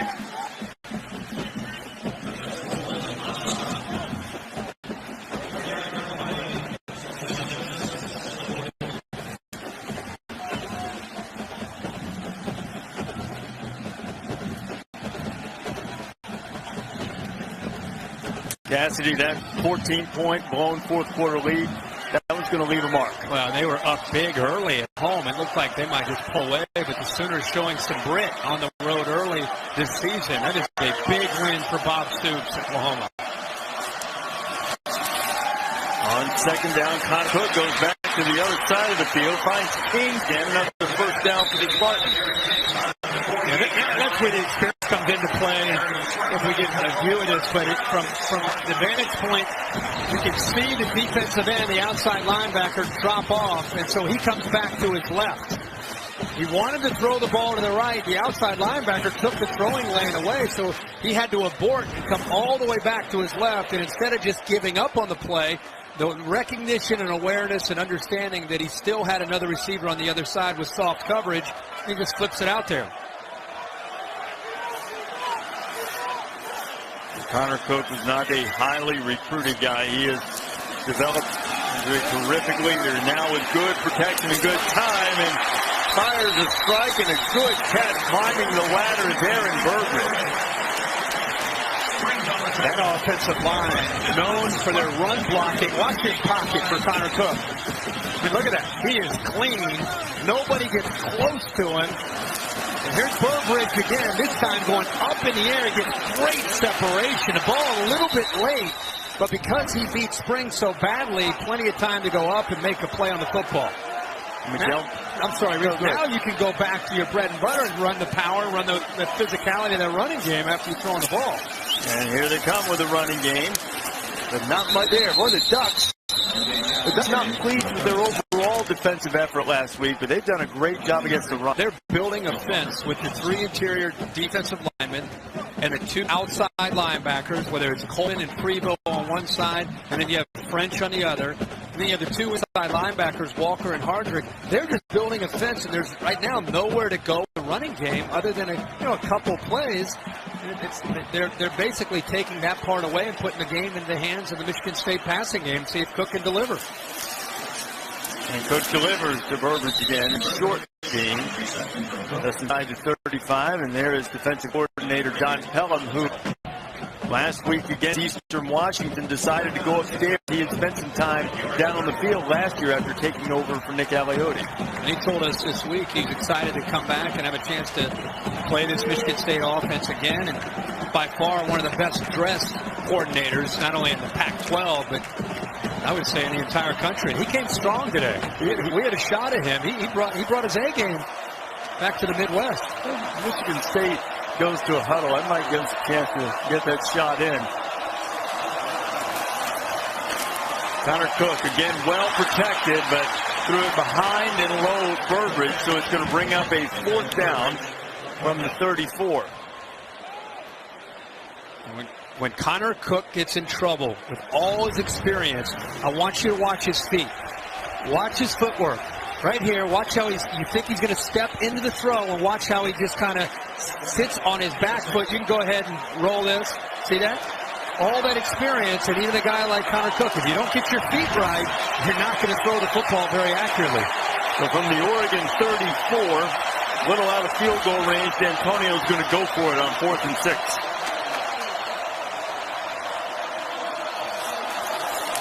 Shelton in motion. Cook finds Burbridge. And Burbridge has it inside the 10. First down and first and goal for the Spartans.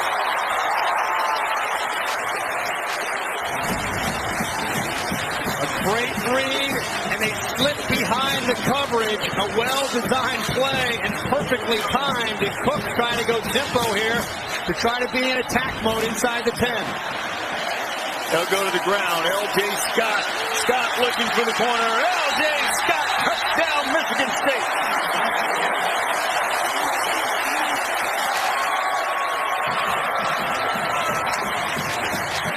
That's the first touchdown of the freshman's career, and I dare say it will not be the last time he visits the end zone. Mark Antonio electing to go for it on 4th and 6. The trust in Connor Cook. He delivers with a big pass play. And then they go hurry up and get it into the end zone. Michigan State definitely in attack mode. They regretted how conservative they got last year against Oregon as the game got away from them. This year they vowed not to do the same thing. And in a close game here in the second half, instead of being conservative, they got aggressive, decided to go for it there, and that's what set the touchdown up. The 233-pound freshman rumbles to the corner. Now it's the Ducks' turn to answer.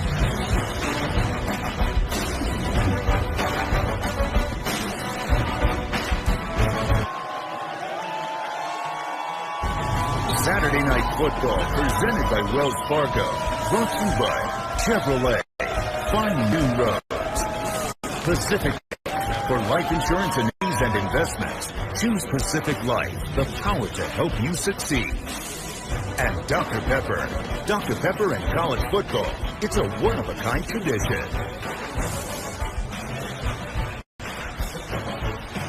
Aerial coverage tonight from East Lansing, provided by Goodyear. Everything Goodyear is learned making tires that go the distance. It fires what they roll into yours. Goodyear, more driven, official aerial provider of Saturday Night Football. L.J. Scott just went into the end zone to put Michigan State back on top, 21-14.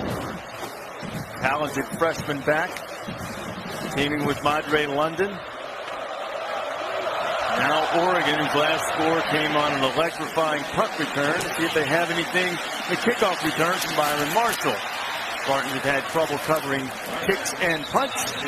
Not so this time as they stop Marshall just before he gets to the 30-yard line.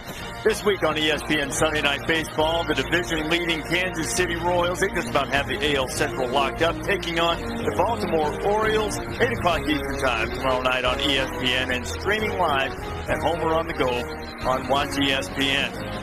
We've just about had to punt on our teams, the Reds and the Braves this year, huh? Have to pick up other teams to watch down the stretch. Reds almost got Memorial Day.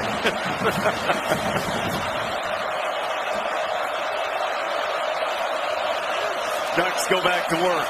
Keep it on the ground with Royce Freeman. Nice pickup on first down of 4.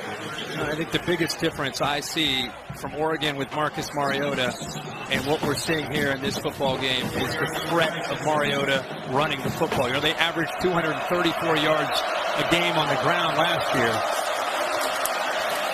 Back to the ground, it'll be third down. And it wasn't just Royce Freeman. It was the threat of Freeman going one way and Mariota going the other, because he could take an 80 on you. You don't have that big playability. And tonight they've only rushed for 50 yards. It puts a lot on the passing game. Adams wanted to throw it this time, but he is caught, corralled, and knocked down before he gets to the first down marker. John Redsky leading the charge.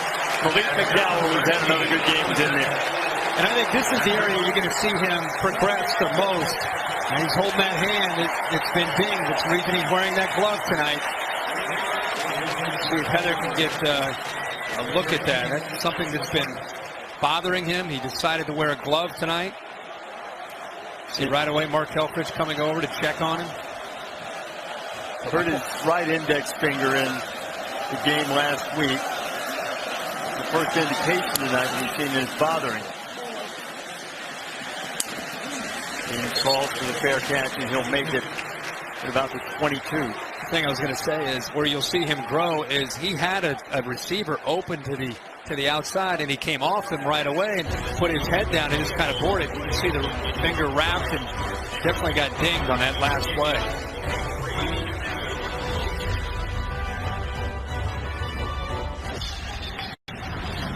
21-14 the score. Here's what happened to Oregon quarterback Vernon Adams. He already had the injured finger, Herbie, and you see him letting go of the ball there. You see the contact right initially when the defender hit him, and the pain for him to let go of that football. He's lucky he landed on it. Out in London gets the carry, and during the commercial break, Vernon Adams is over making sure he could grip football. He threw a few passes. You see him talking with Jeff Locke, veteran backup for Oregon. Vernon's had a little bit of an up and down night. Certainly has some good moments, and also thrown a couple of interceptions. When you're on campus for 4 weeks, you're talking to Jeff Locke, a guy who's been in this system for a few years. Anything he can give you as far as wisdom and knowledge is something you constantly want to be able to talk to. It's almost like talking to another coach.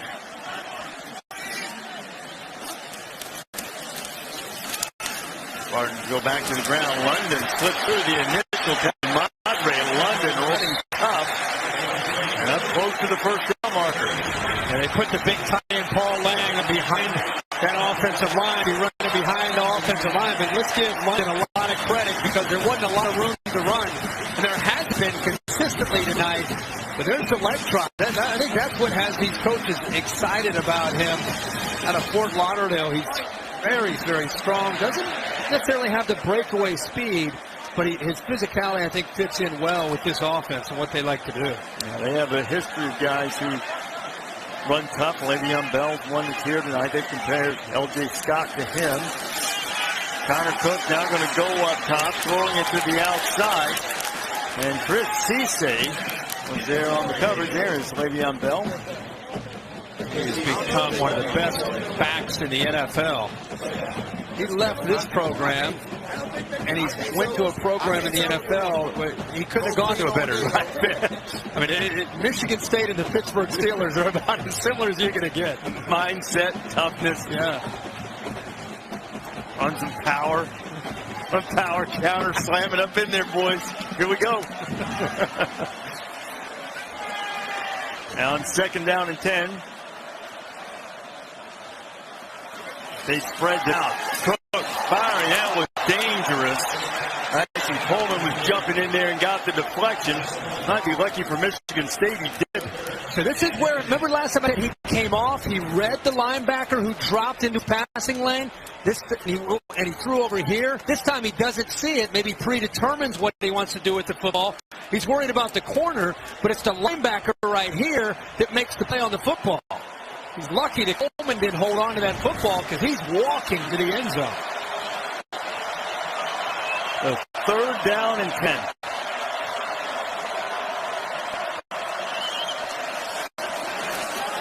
Prevost trying to turn the corner. Cook steps up, fires a dart on 3rd down, and Michigan State moves to 10. Now he's back on 3rd down and 10 where there's a lot of pressure. He gets pressure off the edge, but what is great is he steps up. He works into the pocket. See the edge? The pressure off the edge on both sides by Prevost and French. Steps up, makes a great throw. Well, McGarrett Kings has been his guy on 3rd down, short gain on 1st down and bring up 2nd and long. And Burbridge tonight with 8 receptions, over 100 yards, 101 yards. And as you said, King's kind of a go-to guy on 3rd down, 6 receptions. And we have flags flying. Burbridge over 100 yards receiving. It's his 3rd career 100-yard game and 2nd this season.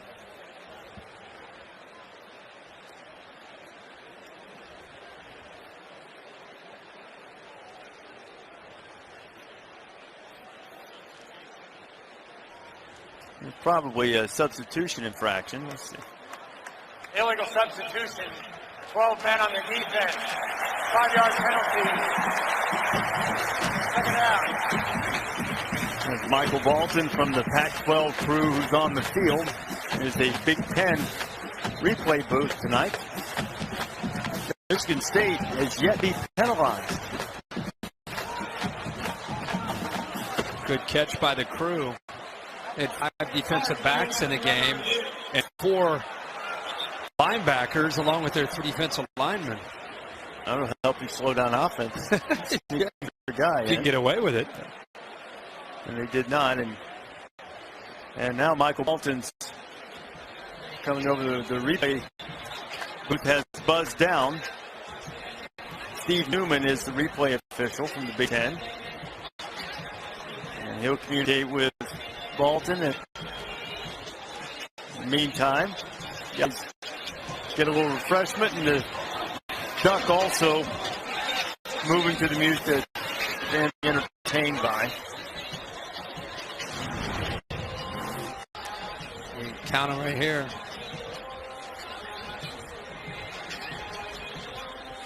12.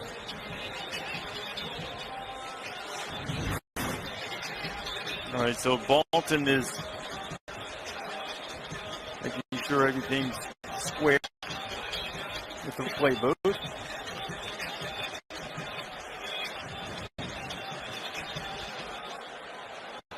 After further review, the ruling on the field is confirmed.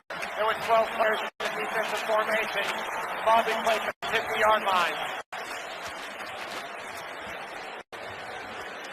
Well, no disrespect to those guys. You do a fine job, and Herbie counted them out just like that. Boom. Let's play on. Let's just keep going here. Ball right in the middle of the field, sitting squarely on the 50-yard line. After that 5-yard penalty, 1st and 5. You take a shot here? Why not? Haven't really been able to get downfield that much. They've hit some plays, but nothing where it's been thrown downfield. No, stay on the ground instead and pick up a one or maybe two from London.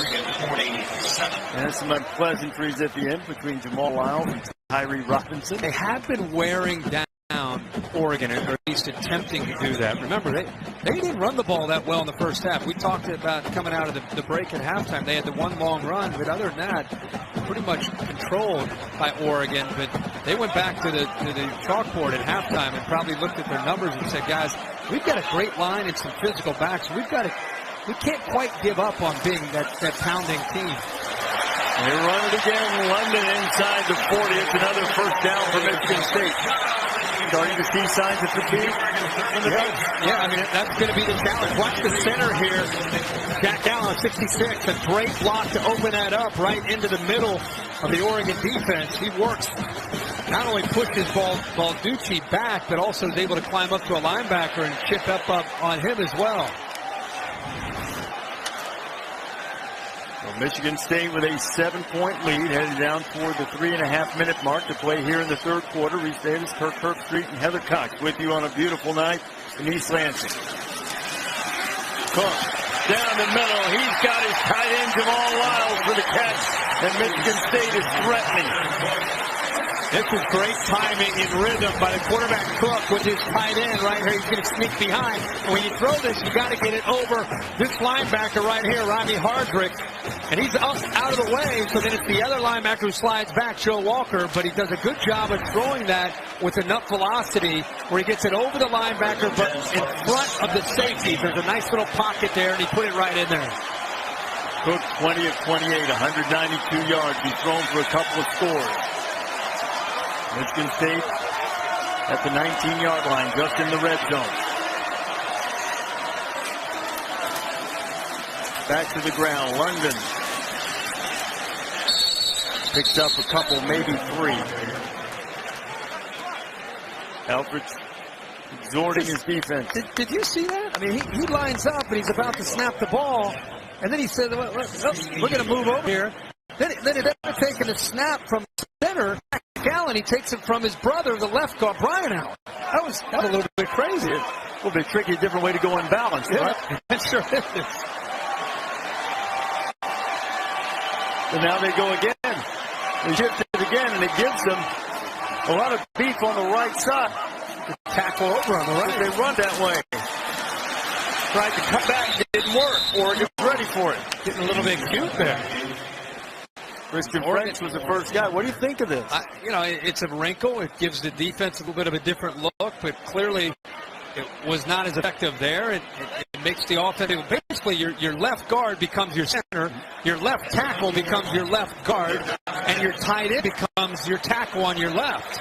And what happened there was the speed And the penetration of Oregon, they were not fooled at all by the numbers game. It's basically a tackle over where you get the strong side to the right. But they got there pretty quickly. So the result of all of that is that Connor Cook has to try to convert a 3rd and 10. Steps up in the pocket, floats it, and deflected, and then almost Tyree Robbins deflected it. Josiah Price almost grabbed it, and it's 4th down. Yeah, he put a little touch on this, and he's really fortunate. Who do we talk about? He locks into the red zone. This is his guy. Look at that. Remember, Tyree Robinson is 6'4". Price is his guy, but he puts a little choke on that, and Robinson nearly came down with a big interception.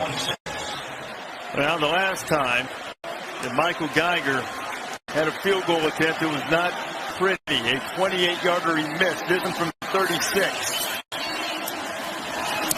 Ball is on the way. And this time it is through, and Michigan State has pushed lead to double figures.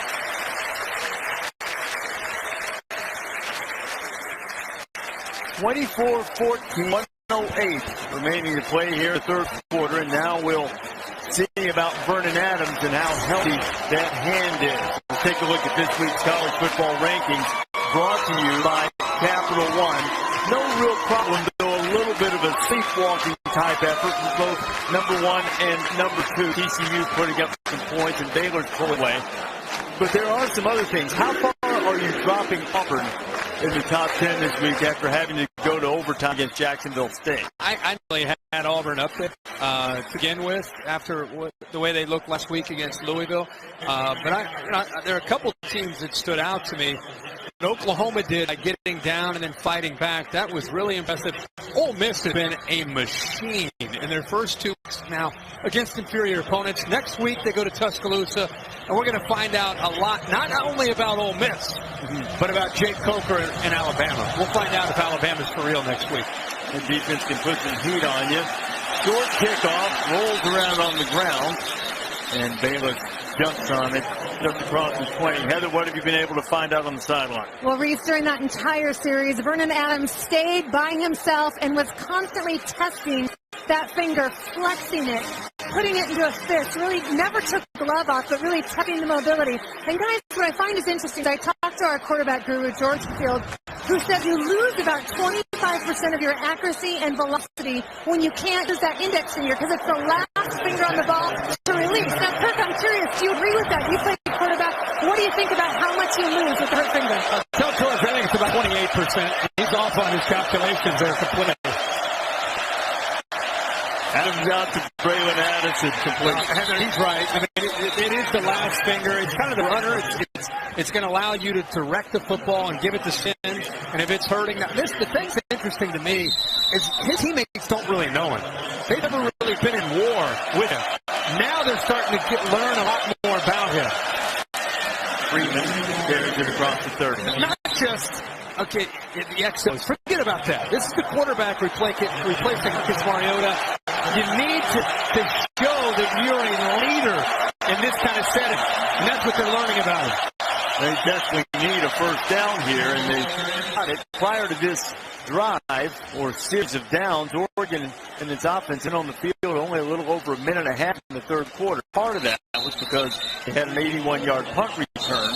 They didn't need their offense on the field for that possession, but now they do.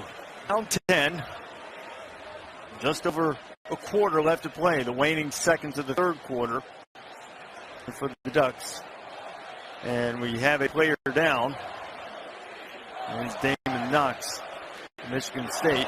And here's the time of possession. Oregon doesn't care about it, but it is instructive to see that Michigan State has held the ball the entire quarter, not let them do anything. Yes, it is, but I think that Oregon offense, again, we're learning about what Scott Frost has to work with right before our eyes, because it's just so different than what they've had past. And it's going to be, we're going to learn to see if this is an offense that has the ability to be balanced, because right now it doesn't feel that way. Nelson trying to get the corner. Charles Nelson stays on his feet across the 35. Darian Harris able to help get him down along with a little help from Bola. Final 10 seconds of the 3rd quarter. So Helfrich's team finds themselves down by double digits. See if they get one more snap off here in the third quarter. And they do not. And we'll head to fourth. Number 5 trying to hold on to a 10-point lead. That's the end of the third quarter here in East Lansing. Michigan State up 24-14. Back into this message and a word from your local station. Start the fourth quarter in East Lansing, 24-14. Our score. Michigan State has the lead on Oregon as we continue with our Dr. Pepper Championship Drive Game of the Week. First meeting of top 10 teams this season. Hasn't been exactly what we expected, maybe a little more offense. You see Ducks have lost their last 20 during the fourth quarter, trailing by 10 or more last time they won, 2004 against Wazoo. If Vernon Adams can rally him. Good start to the fourth quarter for the Ducks as Royce Freeman gets out across the 45. Picked up a nice seal block, and Royce Freeman hasn't had a ton of room to work with. And I go back, we talked about it heading into the end of that third quarter. Without a true threat at that quarterback position as far as running the football, boy, it's going to put a lot on Royce Freeman this year in the running game. Adams off play action down the middle. Braylon Addison makes the grab, and Addison's inside the 35, and Addison has taken it upon himself here in the second half of the Ducks. And those linebackers from Michigan State, when they feel play action, they're coming downhill, and it opens up a nice vacancy behind them, and the ball is thrown a little wobbly, but he got it in there. Oregon moves. It's like the right guard. Ball start, 78, offense. 5-yard penalty. This ball is floating, and it's because of the pressure that he felt right into his face right there. They were closing in on him. The ball just kind of hung up there, but the receiver was so open because the linebackers had sunk in, and Addison easily goes up and makes the play there in front of Cox. Adams picked up 21 on the completion. He had the 81-yard punt return earlier in the second half, and now the Ducks have back up 5. Addison in motion. Gives to Freeman. Nothing doing. Second and long coming. You go back over what do you think? The last 7 years? You go back to Masoli and Dennis Dixon and Darren Thomas and, of course, Marcus Mariota. All those guys, one thing they all have in common was, as a defensive coordinator, you were aware of their creativity. You were aware of their ability to hurt you with their feet.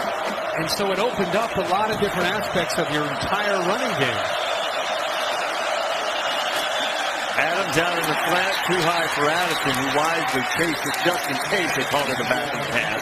Third down coming. And almost every defensive coordinator I've ever talked to about defending Oregon's offense, they all talk about that aspect as kind of the wild card. You know, you deal with the tempo, you deal with the spread, you deal with, they're going to stretch you out horizontally. The one thing they always talk about, and then you got to deal with the quarterback and his running. I just don't sense that same playmaking ability from Vernon Adams as far as a running quarterback and a threat in that area.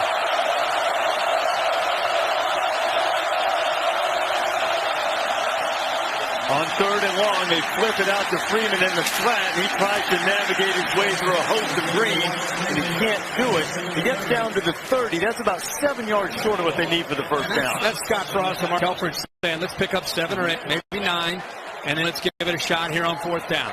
Down in, you get into the fourth quarter. You're on the road. They're not trying to pick up first down there. They're just trying to make this fourth down as manageable as possible. Remember, the quick pass is in his best throw. In addition to the Duck streak, Adams the multiple TDs in 27 straight games in his career. Here, Eastern Washington doesn't need touchdowns. It's a first down on this one. Adams firing out for Addison, and it is a strike incomplete and a first down. A terrific throw from Vernon Adams. It's an absolutely gutsy throw by Adams on fourth down. He gets it right over the corner that time. Hicks it in front of the safety. What a throw. I beg your pardon. That was 9, not 2. That was Marshall who made the grab. At any rate, a huge play for the Ducks. Freeman knows this down to the 2. They got down in this area earlier in the game, and they struggled with what to go with. You know, with a play calling standpoint, you're thinking about Freeman's the guy to go with because of his power, but Michigan State held up very firm early in the game with a goal line stand. Boy, how big does that look about now? Adams going to keep it himself. Vernon Adams into the end zone. Touchdown, Oregon. Good call. They follow the left guard, Matt Pearson, and the running back, Royce Freeman. And this time they come up with the touchdown.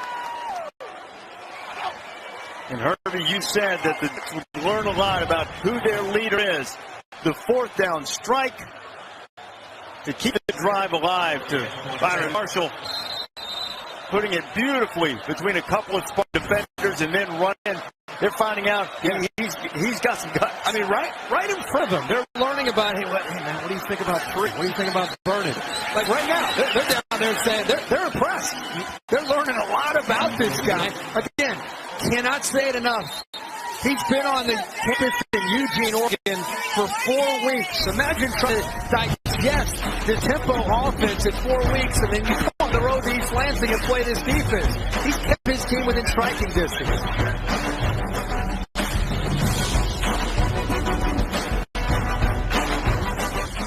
Spartans and Ducks going right down to the end. We'll get things started next Saturday in Tuscaloosa. College game day headed to Alabama. The number 2 Crimson Tide taking on Ole Miss. Rebels dropped 70. They 73 to sides against Fresno State. You think this will be a real good test for Alabama? There's Ole Miss. Even at home. You know, the Land Sharks come in there with a defense after the way that game went last year in Oxford. It's going to be a fun one to watch. Well, the Rebels have found some offense in the early going. L.B. Scott returning the kickoff. Scott still on his feet, shedding tacklers and getting up to the 35.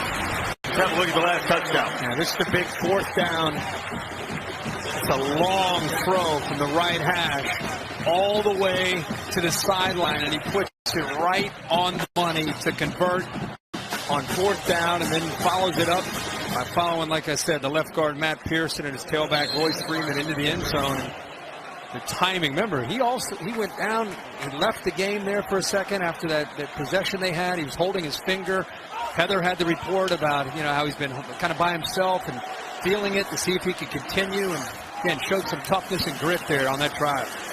Oh, jet sweep. R.J. Shelton turning the corner. He's got tremendous speed. Dances out of bounds, gets in Oregon territory. I think you're going to mark him out at the 47. Pickup of 18. One of the first times tonight, Oregon got outflanked from a jet sweep. He cuts underneath. They actually didn't get outflanked. He actually just cut underneath Prevo and then picked up a nice seal block. Prevo, who's had a pretty good football game tonight, he was in great position, but quickness of Shelton, he gave him a little shake and got underneath him, and then he had a lot of room to work with. Michigan very quickly answers the touchdown by moving into Duck territory. On the ground, L.J. Scott gets close to first down yardage. We check in with Cassidy Hubbard.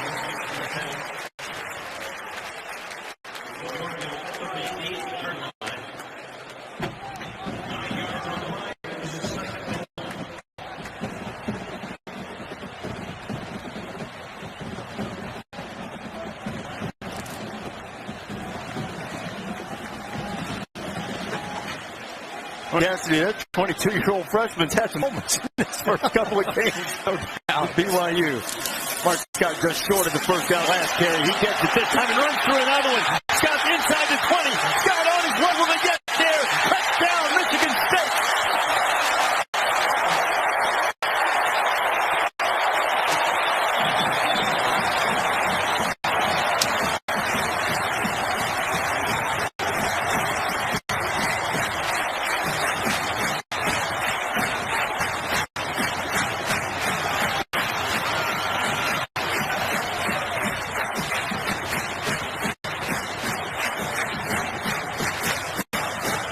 How about that freshman wrecking ball? Steamrolling his way through the Oregon defense. 3 plays, 65 yards. Took less than a minute and a half. And just like that, Michigan State is back on top by 10. We talked about him tonight, 235 pounds. very physical, just a raw, true freshman out of Hubbard, Ohio. He bounces his back, great vision to recognize it, breaks through 2 arm tackles, and this is the thing that's impressive. That's a quarter chasing him down. He gets into the end zone.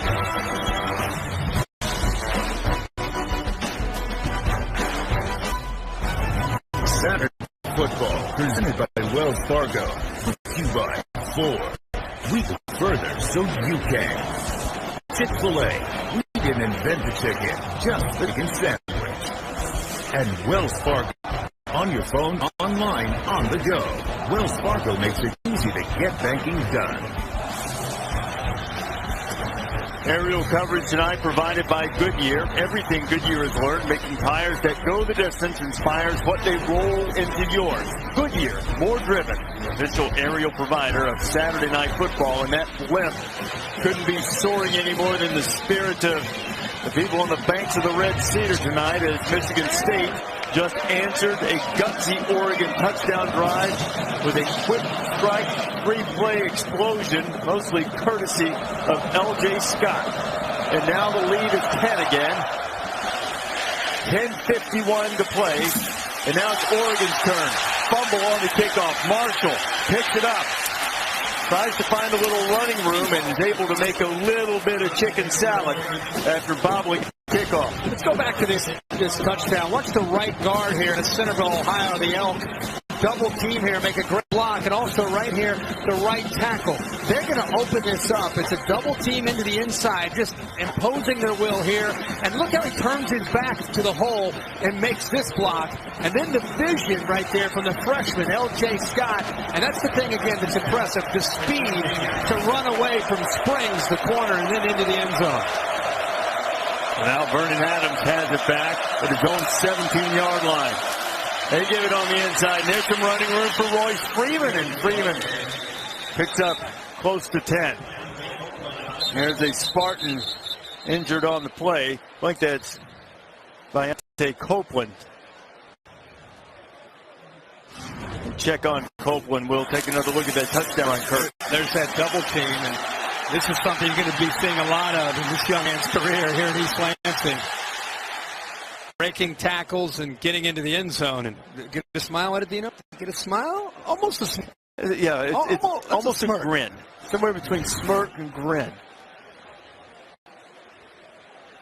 Nothing to smile about here. We saw young defensive back as D'Antonio is out checking on him. So he was in pain immediately. We'll check on his condition when you come back. The All-State Saturday Night Football bus has joined us here in East Lansing. Enter the All-State It's Good sweepstakes for a chance to win $100,000 plus a VIP trip to the All-State Sugar Bowl and the National Championship game, as well as weekly prizes throughout the season. Most pleased to report that Viante Copeland, the freshman defensive back from Michigan State, left the field under his own power. Tony Brooks James, the speedster, getting his first carry of the night. He gets close to the point, to the 35. It'll bring it second down. Yeah, a little bit of a different gear, different feel from the freshman out of Gainesville, Florida, Brooks James. Definitely speed to complement what you see from the more powerful Freeman. Back to the ground. Brooks James able to elude people with that speed and gets enough yardage for the first down, it appears. So good running by the youngster. What about this Michigan State defense is what play linebacker or safety or even corner. These guys are coming up with bad intention. They have been for the last however many years that Antonio has been here. They play with a chip on their shoulder defensively.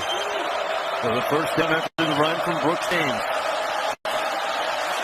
Vernon Adams escapes to reach Calhoun. Adams going to keep it himself and picks up as much as he can before getting out of bounds. Stay tuned after the game, except on the West Coast, for your late local news on most of these EBC stations, and be sure to tune to ESPN for SportsCenter, the highlights of this college football Saturday and everything else going on in sports as well. Looks like another Michigan State player down, holding that right leg. Well, there's a big-time hold here on the right side. That Oregon away with. Maybe the crowd saw that. Watch the right tackle here as quarterback steps up. That was Calhoun that was just escorted off the field after that, and he's walked very gingerly. A guy we really enjoyed visiting with the last couple of days. Could be the spokesman for the athletes, college football players out there. Well, 7 years in a row, we had a chance to sit down with him. You just walk away. Everybody just looks at each other like, seriously? It's amazing. Two-time all-Big Ten performer. And, he desperately wants to get back in this game. Benoit, running back, he's blocking, and Nelson got a little bit tangled up. The coverage with Darian Harris, and pass is incomplete. 3rd and 2 coming. Try to take a shot here on 2nd and 2. Confidence that they can pick up the first down on 3rd and 2. Nelson looked like he was grabbed pretty good by Darian Harris, but a no call.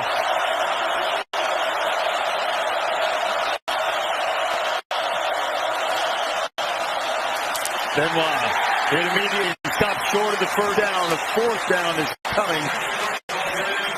Boy, Chris Fry right here does a really good job. Now, nobody blocks it. Watch how quick he reacts to this. That is, of all the linebackers, he might be the most physical of the bunch. Out of Upper Arlington, Ohio. We say Ohio a lot. Mark Antonio with Ohio roots. He goes down into Ohio and gets a lot of players. Elbridge never wavered, leaving his offense on the field. Inside 9 minutes to play. 4th down and down 10. Adams. Oh, beautifully set up screen. If Bayless can get to the stick. Fry closed quickly. And boy, he had just enough to get the 1st down. But again, an aggressive play from Fry. And a good play by Bayless to get to the 1st down marker. Yeah, good effort to try to extend and get this. I love the call here. You got a tight end and that's in blocking. You just wait to the last second. The experience of Bayless there. You wait to the last second, and then you just dump it off. Scott went to the right time to make that call. Excellent call by Scott Frost. See if he got enough. Well, we said he did, but the officials want to make sure, and it's very important. They stretched it out, and he did by half the football. 1st down, Ducks. I was with you. It looked like he had it. But the original spot, it looked like he was clear easily. Yeah, but a gutsy call there.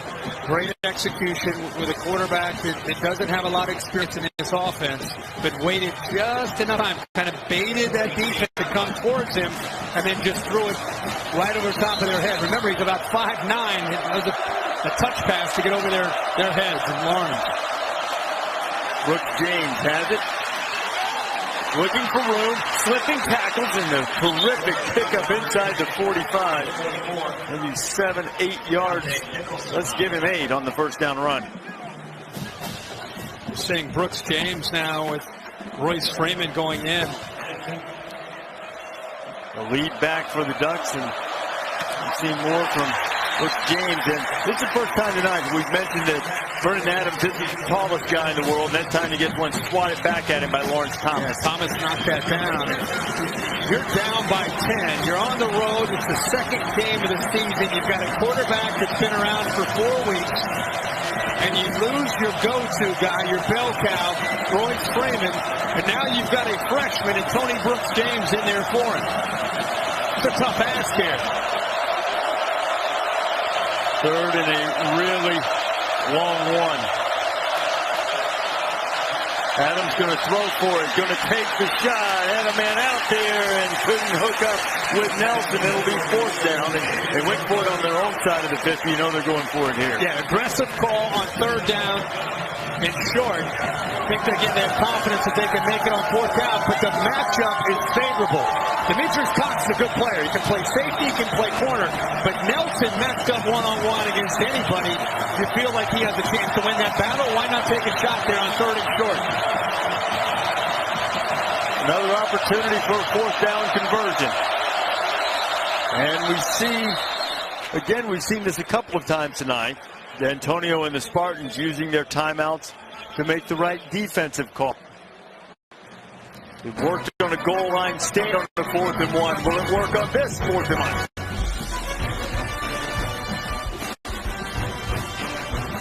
Live in Spartan Stadium, Michigan State holding a 10-point lead. Oregon facing a 4th and long one at the Michigan State 43. To put the bigger back, Kenai Benwine with Royce Freeman being checked out for an injury in the locker room. Adams keeps it. Spreads the ball across the yellow line, but the official is running in short of where that line was. We'll see where they put it down and how they mark it. They measured on the last 4th down attempt for the Ducks, and they made it by half a football. They're going to bring the chains out again. It looked like he extended and got it. Good job by the right guard, Cameron Hunt, who came around, picked that linebacker Cooper, or Bulla up right there. And then he looks like, again, they're going to actually review the spot. But Hunt climbs up the second level. And our line's usually pretty reliable. It looks like he extended that ball across the line. You know, Oregon, it's not about time of possession for Oregon. It's about the number of plays. Oregon right now has 68 plays. Just doesn't feel like, you know, with Marcus Mariota and some of the other quarterbacks, the tempo was always a factor. Have felt tonight, Michigan State sitting there exhausted, looking over the sideline. What's the call? What's the call? I haven't felt that hardly at all tonight. No, I was going to say not one play this time did I feel like tempo influenced. My thing with Oregon is pace is obviously a factor. Deception with that pace is a factor. That's not been in play at all tonight. Well, the replay crew, which is the Big Ten replay crew, led by Steve Newman. By instant replay. We're going to measure to see if it's a first down or short of the line of game.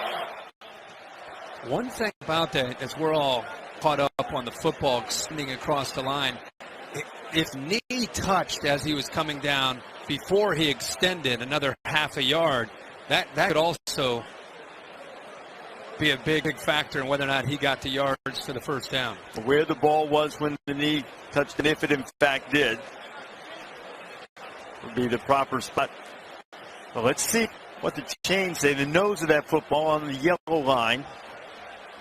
Kirk has always called it precise. An airing.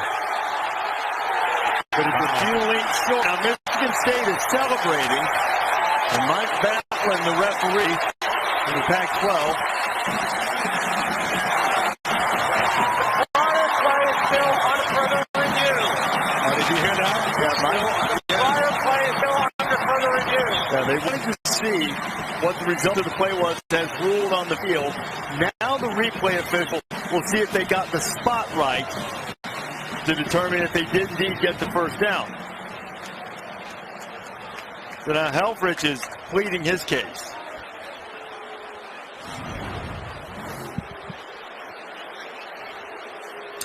Let's take a look at the spot here. They put it down at the That's 42. It's tough to see. Tough to see the knee.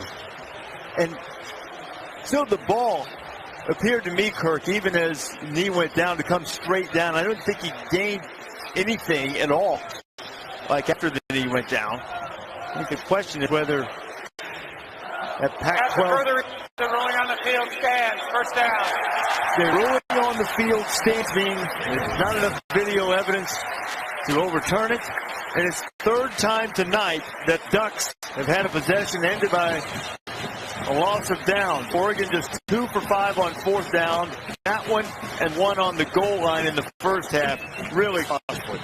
And I think they'll go back and they'll look at, third down and short, taking a shot. I'm personally okay with it, but as a coaching staff, wonder if they'll go back and look at that and say, why don't we just try to run it on third down and run it again on fourth to pick up the first down? But Oregon lives on the edge. That's just kind of their personality. So when it works out, everybody cheers them and tells them how great they are. And when it doesn't work out, you need to be understanding and accept that. We were talking to Mark Helfrich this week and discussing how he would handle tempo and things with Vernon Adams. He almost said we want to be patient. He goes, well, I never want to say patient, but I guess methodical to a degree or not panic mode. And You wonder how fast they can go. Quarterback has only been on campus there for the 3 or 4 weeks. I mean, Marcus Smart had 3 or 4 years running this offense. It's very different when he's running tempo versus a guy who's still learning the offense, even tonight. And not having Royce Freeman there to try to pick up that yardage certainly hurt as well. And L.J. Scott is starting to feel his ups here for Michigan State. I think it's safe to say that right now it's tailback by committee. By the time the Big Ten play comes around for Michigan State, if L.J. Scott continue to understand the plays and understands pass protection, and that's probably the biggest obstacle for true freshmen in these offenses, learning pass protection. But it wouldn't shock, I think, any of us to see him just get more and more and more of an opportunity to maybe become the guy.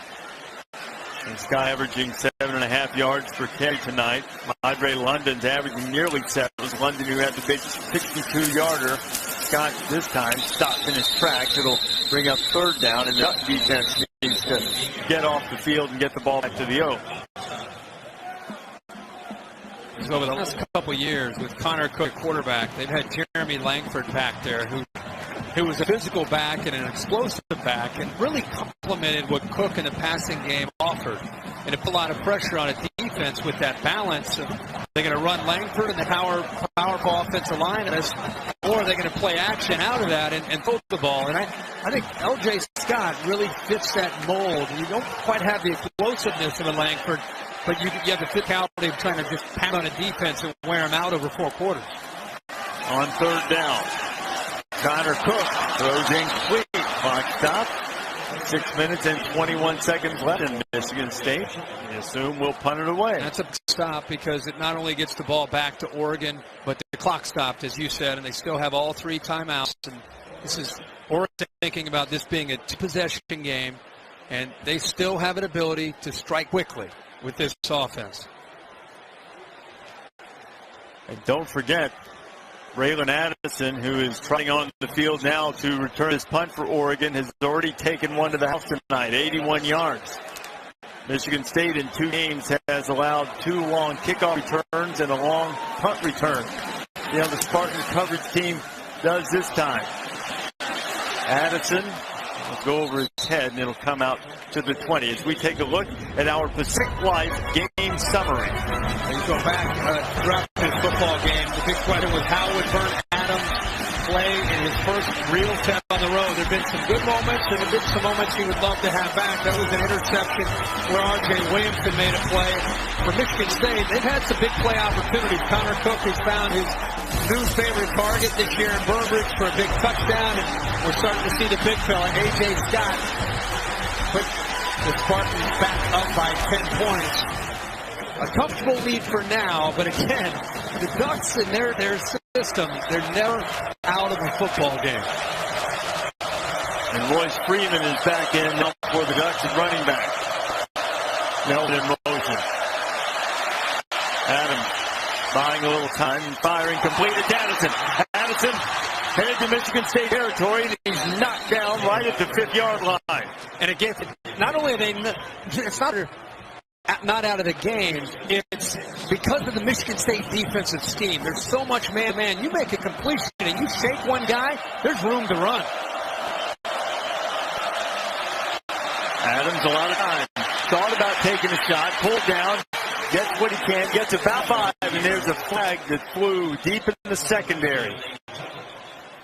If they end up calling pass interference on Michigan State, I'll be very surprised. That's where the flag was thrown at R.J. Williamson. Me too, because they ran. Oh, that's true. Yeah, good call. It could be a defensive hold. They threw it right at him. Yeah.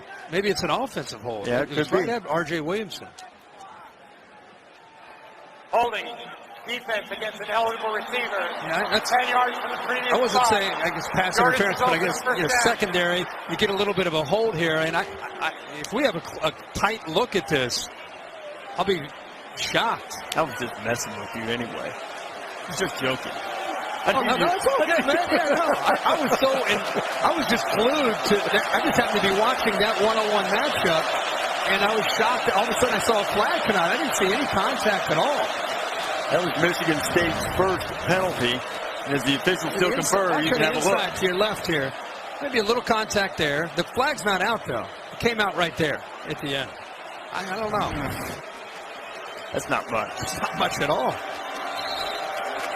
But the Ducks will take it. Yes, they will. First time tonight, a penalty has gone against the Spartans. Ducks perhaps thinking about time. Adams fires to Nelson, who took a shot. Demetrius Cox laying the lumber. It's a great job by Cox, who gave a cushion there. But how many times have we seen the ball thrown to Nelson to get with that soft cushion? Anticipated it and lowered the boom. Adams getting heat, dances away from it, now throwing, complete, slipping a tackle is Addison. Addison knocked down inside the 15-yard line. Yet another big play from Braylon Addison. Well, there's the creativity from Vernon Adams. This is almost backyard football. The play breaks down. He's just scrambling out to his right, trying to find an open man. Back to the ground. Freeman spinning. He stopped at the 11. Good to see Royce Freeman back in the lineup. It's a guy that they can turn to. He's been in these kind of games. Played in the national championship. Played against Florida State.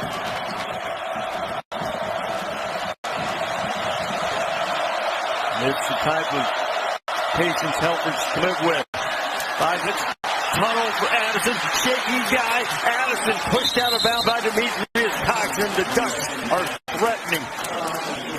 I love how he came to football here. Bit of a risk here by R.J. Williamson coming up and trying to make the play. Instead of sitting back, he comes to the ball. And by coming to the football, it gave him an angle to come back to the outside. 7 catches, a $139 for Adams. Now back to the ground with Adams. He's trying to find his way, and he pushed it into a pretzel and loses a couple. Remember, this has been tough sledding for Oregon. They scored the last time they got inside the 5-yard line, but it's not, again, they are not in. Mariota would run this offense. Defense was on its heels. They're arguing with each other. Here, plenty of time to set up. Adams checked, and then the flags fly. I think give him a false start. Looks like Michigan State moves as well. Both. False start. Strength new offense. 5-yard penalty. It's the center, Haggerty.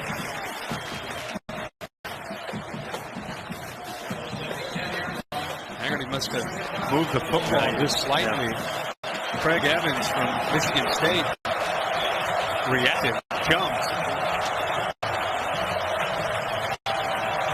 We got the call as the clock winds down to 4 minutes to play. Second goal, Ducks down 10.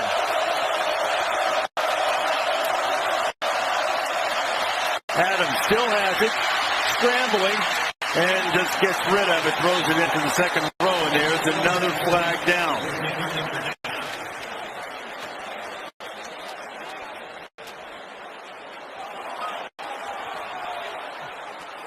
Players indicating it could be against Spartans. Well, you had a hold and you had hand in the face. So you could go either way. Michigan State had hands up into the face. Personal foul, hands to the face, number 4 on the defense. Half the distance to the goal. Automatic first down.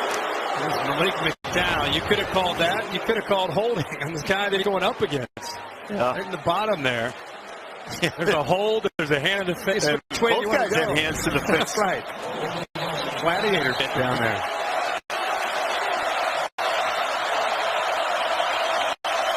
Now on first and goal, headed to the corner, to the end zone. Royce Freeman touchdown, and there's another flag that may be coming back for a hold. Holding call, left tackle.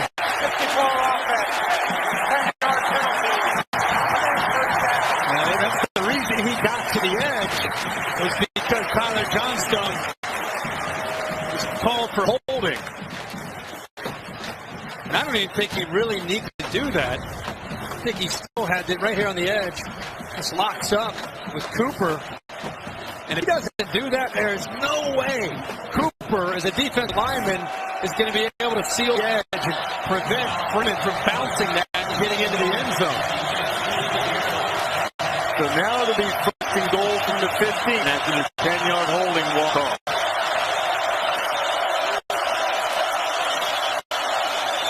Adams, good protection. Going to run. Buying a little time. Still looking. Now firing it into traffic. That is not smart. It balls around for a while before it's finally State linebacker. That time, interesting call by Michigan State spying Adams. Nowhere for him to go. They used Reschke, the linebacker, to stay with him and keep him kind of in his sights, but great coverage downfield. Nowhere to go with the ball. He just took a chance and threw it into coverage, and was fortunate it wasn't intercepted. And Nelson thought he had a shot at the deflection. Another opportunity. Adams steps up, avoids one-on-one coverage in the back, and it's Marshall for the touchdown.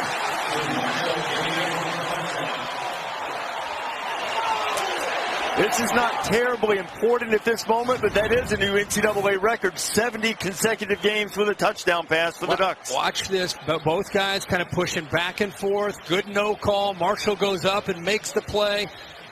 Puts it up in the air. I'll tell you, one of the toughest things when you're a young quarterback in a new system, he's played some football, but in a different school, is the red zone.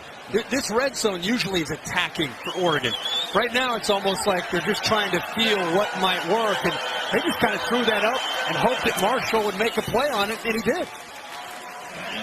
The extra point, very important. It makes it a 3-point game, 3:25 to go. Ducks have all 3 timeouts. So they've got plenty of time.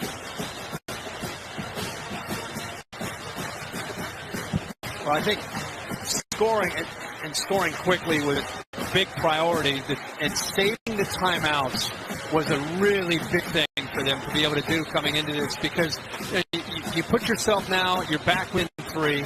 You think about it from a defensive standpoint, Don, you're thinking about, okay, they're probably going to run the football. They're probably going to try to work clock.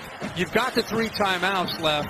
If they do end up running the football, you got the 3 timeouts, and if you end up stopping them, now you just got to get into field goal range to give yourself a chance. But a great job of getting it into the end zone, obviously cutting into the lead, but saving those timeouts. So with 3:25 to go here. Normal return unit on.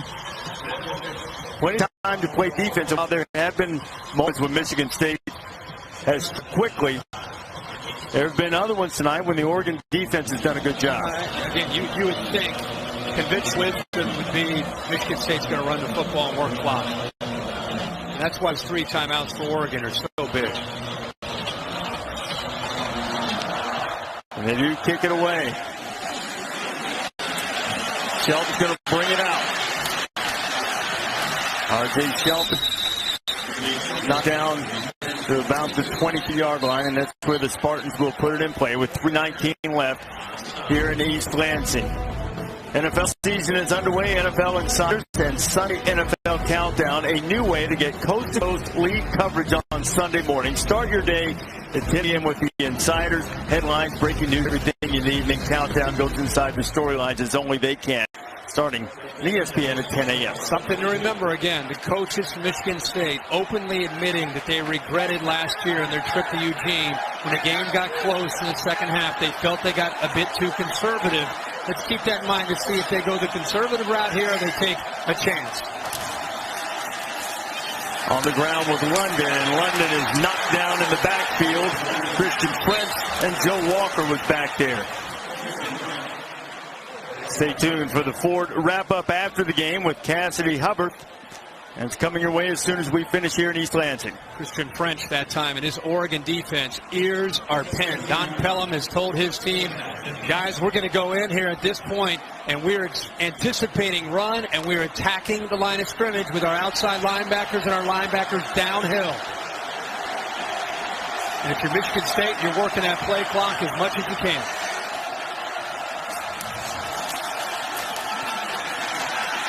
Cook is going to try to take care of it, you would think, but whizzed it out of bounds looking for King. So now it's 3rd and 15, and Oregon didn't have to use a timeout. That's right. So the loss on 1st and 10 sits them back where it's 2nd and 15. Mark D'Antonio and offensive coordinator Dave Warner decide to trust the quarterback, throw the football. And as you said, it's an incompletion. So now it's 3rd and 15. You don't have to burn a timeout if you're Oregon. And now you're Michigan State. You're thinking, do we just run a draw here? Do you run the football to keep the clock going and use it at least to maybe use one timeout here? What would you do? I would try to work the clock. I mean, I know you got a quarterback that's effective, but I would probably run the draw or the screen. Instead, they're going to let Cook throw it. He went down the middle. He overshot Burbridge, and Oregon, that's as good a scenario as they could have ever hoped for. There's 2:27 left. They didn't burn a single timeout. Now you're not thinking, hey, let's get into field goal range. Now you're thinking 2:27 with the way the offense executed on that last drive with 3 timeouts. That is going to be plenty of time for Vernon Adams to be put in this first time ever as a situation as an Oregon quarterback to have to come back and win the game on the last drive. We've talked several times tonight about the Ducks having the opportunity to learn to trust Adams. I think they'll trust him if he can lead them to a score here. Hartbarger gets the punt away. Michigan State better cover this punt carefully because Addison's been dynamite tonight. Braylon Addison to the 50s into Michigan State territory, and the Ducks have terrific field position. The crowd wanted to block in the back, but I tell you, I thought it was a bit of an acting job. I thought a good no call by the group.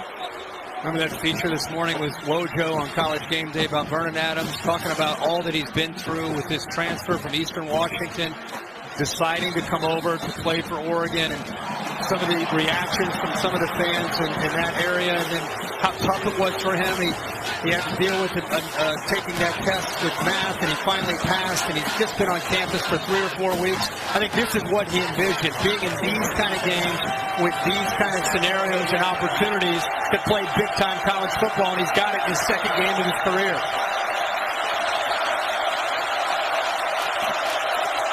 Nelson in motion. Ducks got time to keep it on the ground. They've got Royce Freeman inside the 40-yard line, and Oregon with a big pickup on their first play and picking up a first down as we go to the 2-minute mark. Yeah, they're not in quite the kind of fastball tempo you'd expect. That was outstanding patience there by Royce Freeman on that outside zone. Freeman trying the middle.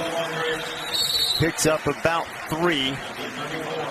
Royce Freeman's going to be up around 90 yards. And again, you don't feel at this point Mark Helfrich telling Vernon Adams, let's go, let's go, let's go, let's go. You know, again, it's not the tempo that you're accustomed to. It's fast, but it's not as fast as it can be. 90 seconds left in the game. Adams taking a shot. Marshall's out there. He was by himself, and if Adams could have put it on him, the Ducks would have had the lead.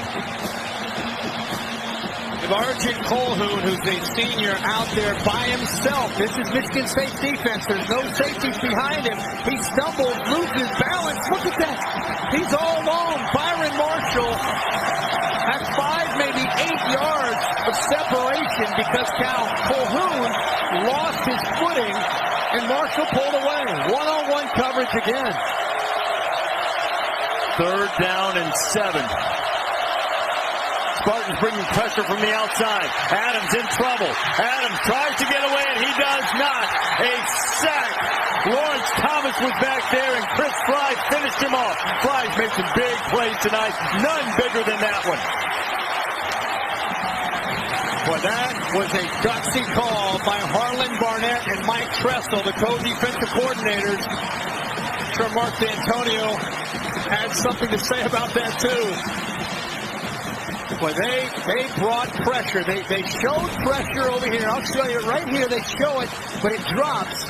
And then it comes from here, and even a corner brought the pressure as well. So confusing. The Oregon offensive line, he had open people. If he would have been able to just sit in there and just get rid of the ball as quickly as he can, or if he could have been able to get away and buy a little bit of time, he had some open receivers. But Michigan State lives on the edge themselves and how they coach defensively, and they brought the house. We talked about identities right at the beginning of the game. While Michigan State's offense has certainly been prolific the last couple of years, they are still rooted in their defense. And right now, their defense has made the biggest play of the game to this point. 4th sack of the night, leaving Oregon with a 4th and 16, trying to save a chance to stay in this game. Sixth time the Ducks have gone for it on fourth down tonight. They're 2 for their previous 5. Timeout, Michigan State. You ever remember a game when you see timeout. this many defensive timeouts? No.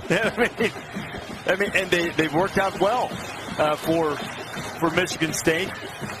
Bit of a nail biter for the Spartan fans here who really wanted this one after the way last year's game ended against the Ducks, and they're trying to hang on here. You think about that. They're about the 33-yard line on that play. And you know, it'd be a 50-yarder, but if somehow he's able to break away and just throw it away, you at least have a shot, right, at a field goal to try to tie the game up. Whereas now you go all the way back to where they are now, and I just think that with Mark Helfrich and Scott Frost, I don't think just a Hail Mary is the answer.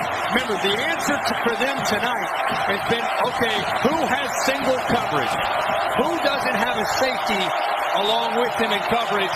Find the corner that's one-on-one and go to that wide receiver. They've been going a lot to the bottom right down here. Let's see if they go that route again.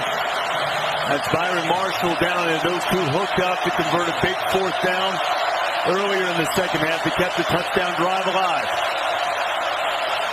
4th and 16. Adams stepping up. Adams firing, short hops and incomplete. Spartans take over.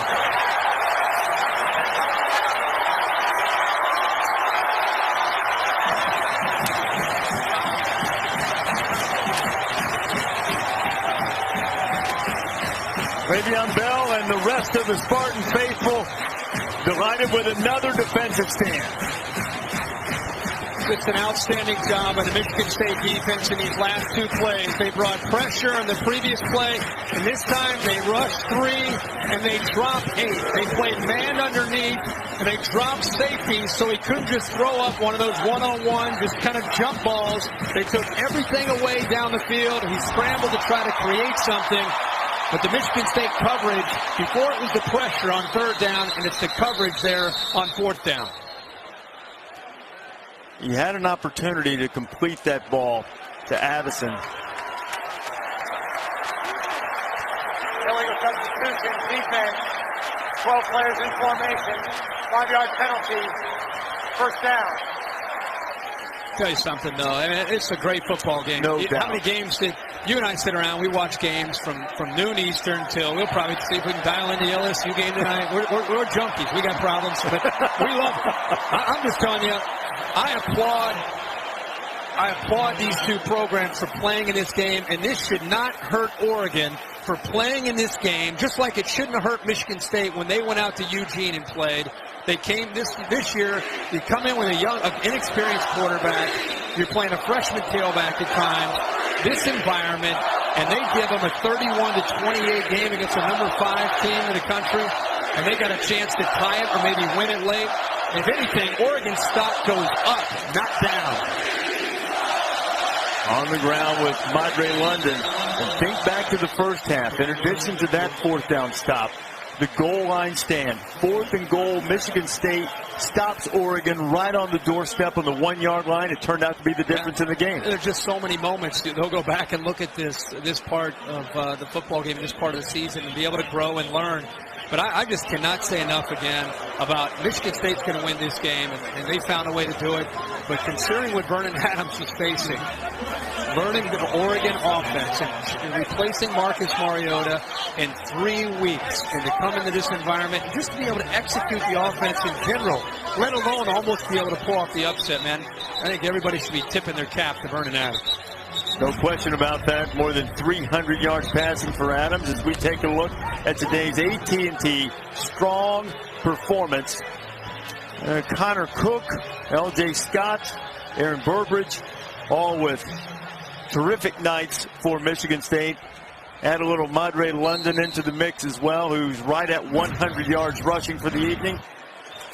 And this balanced Michigan State offense has done enough, and London going to put a little exclamation point on it by picking up the 1st down.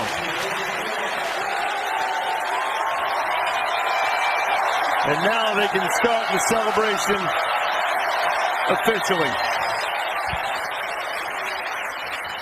These two teams over the last 4 or 5 years have proven they are legitimate powerhouse programs in college football. They really have. I mean, Michigan State and what they've done with Mark D'Antonio, in my opinion, and I don't go back to the 30s and 40s and 50s, but in my life, these are the two best seasons that Michigan State football, last year and the year before in 13 when they beat Ohio State in the Big Ten Championship and went on to win the Rose Bowl against Stanford. Last year, the way they came back, ended up beating Baylor in their bowl game.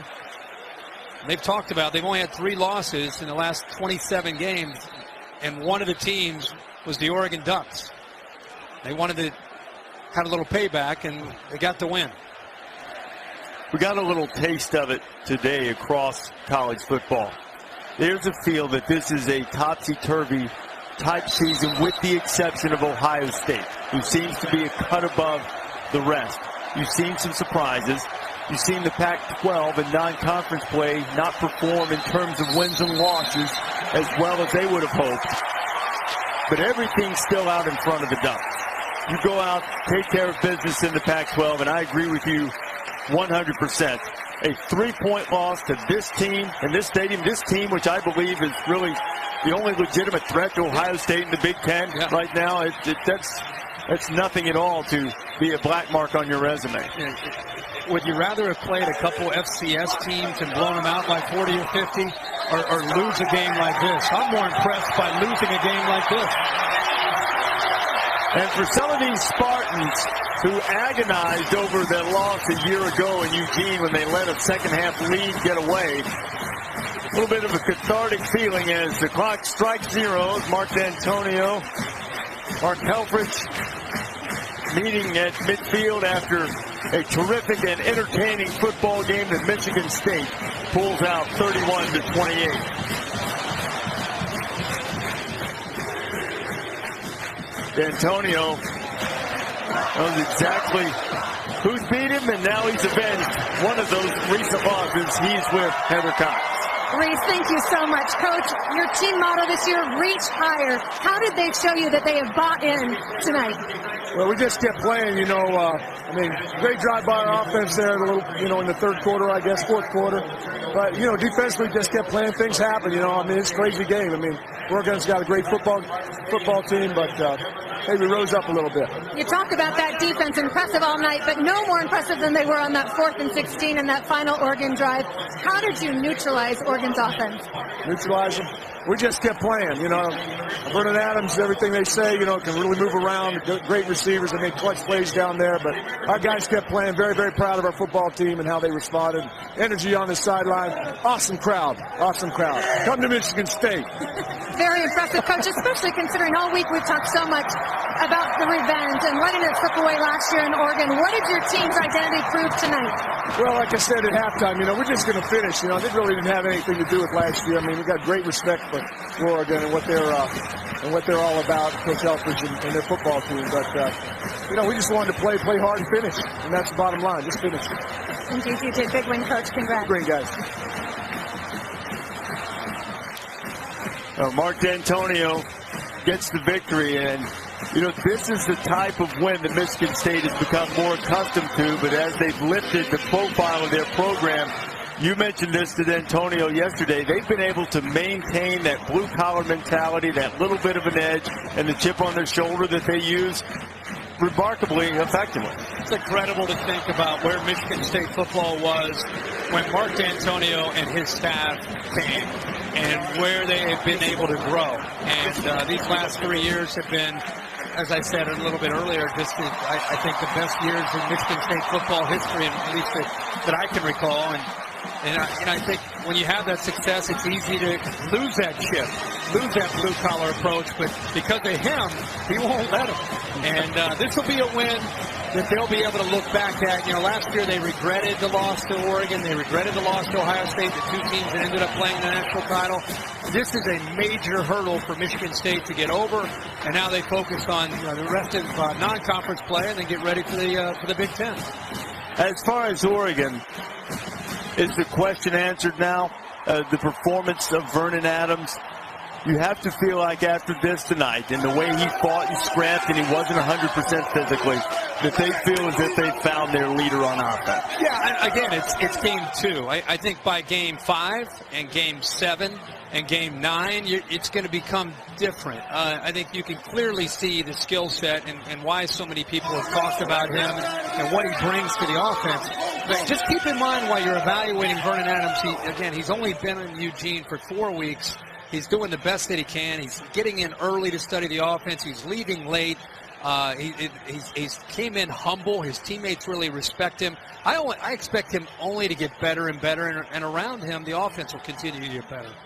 We saw some explosive receivers return to action tonight for Oregon, and as we said a moment ago, everything is still in front of the Ducks. This doesn't feel like one of those seasons that is going to roll through with a bunch of undefeated or one-loss teams. You may have some real chaos near the top of the standings once that time comes around. Heather Cox is down on the field with Connor Cook, the quarterback of the Spartans. Indeed, and Connor just soaking it all up. Connor, yesterday we stood in your football offices. You looked me in the eye with laser point focus, and you said, this week is about revenge and it's about redemption.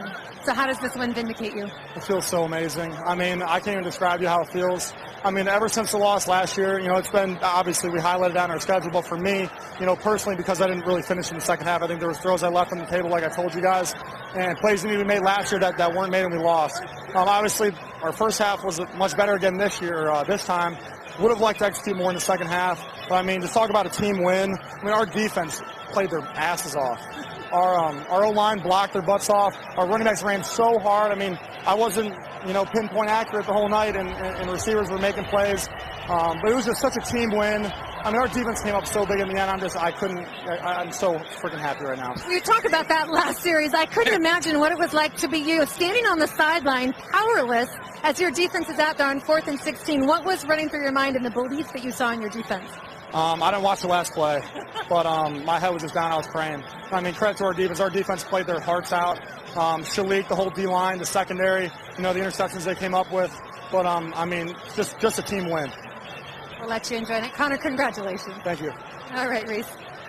All right, Heather. Connor walking right on the edge of that line.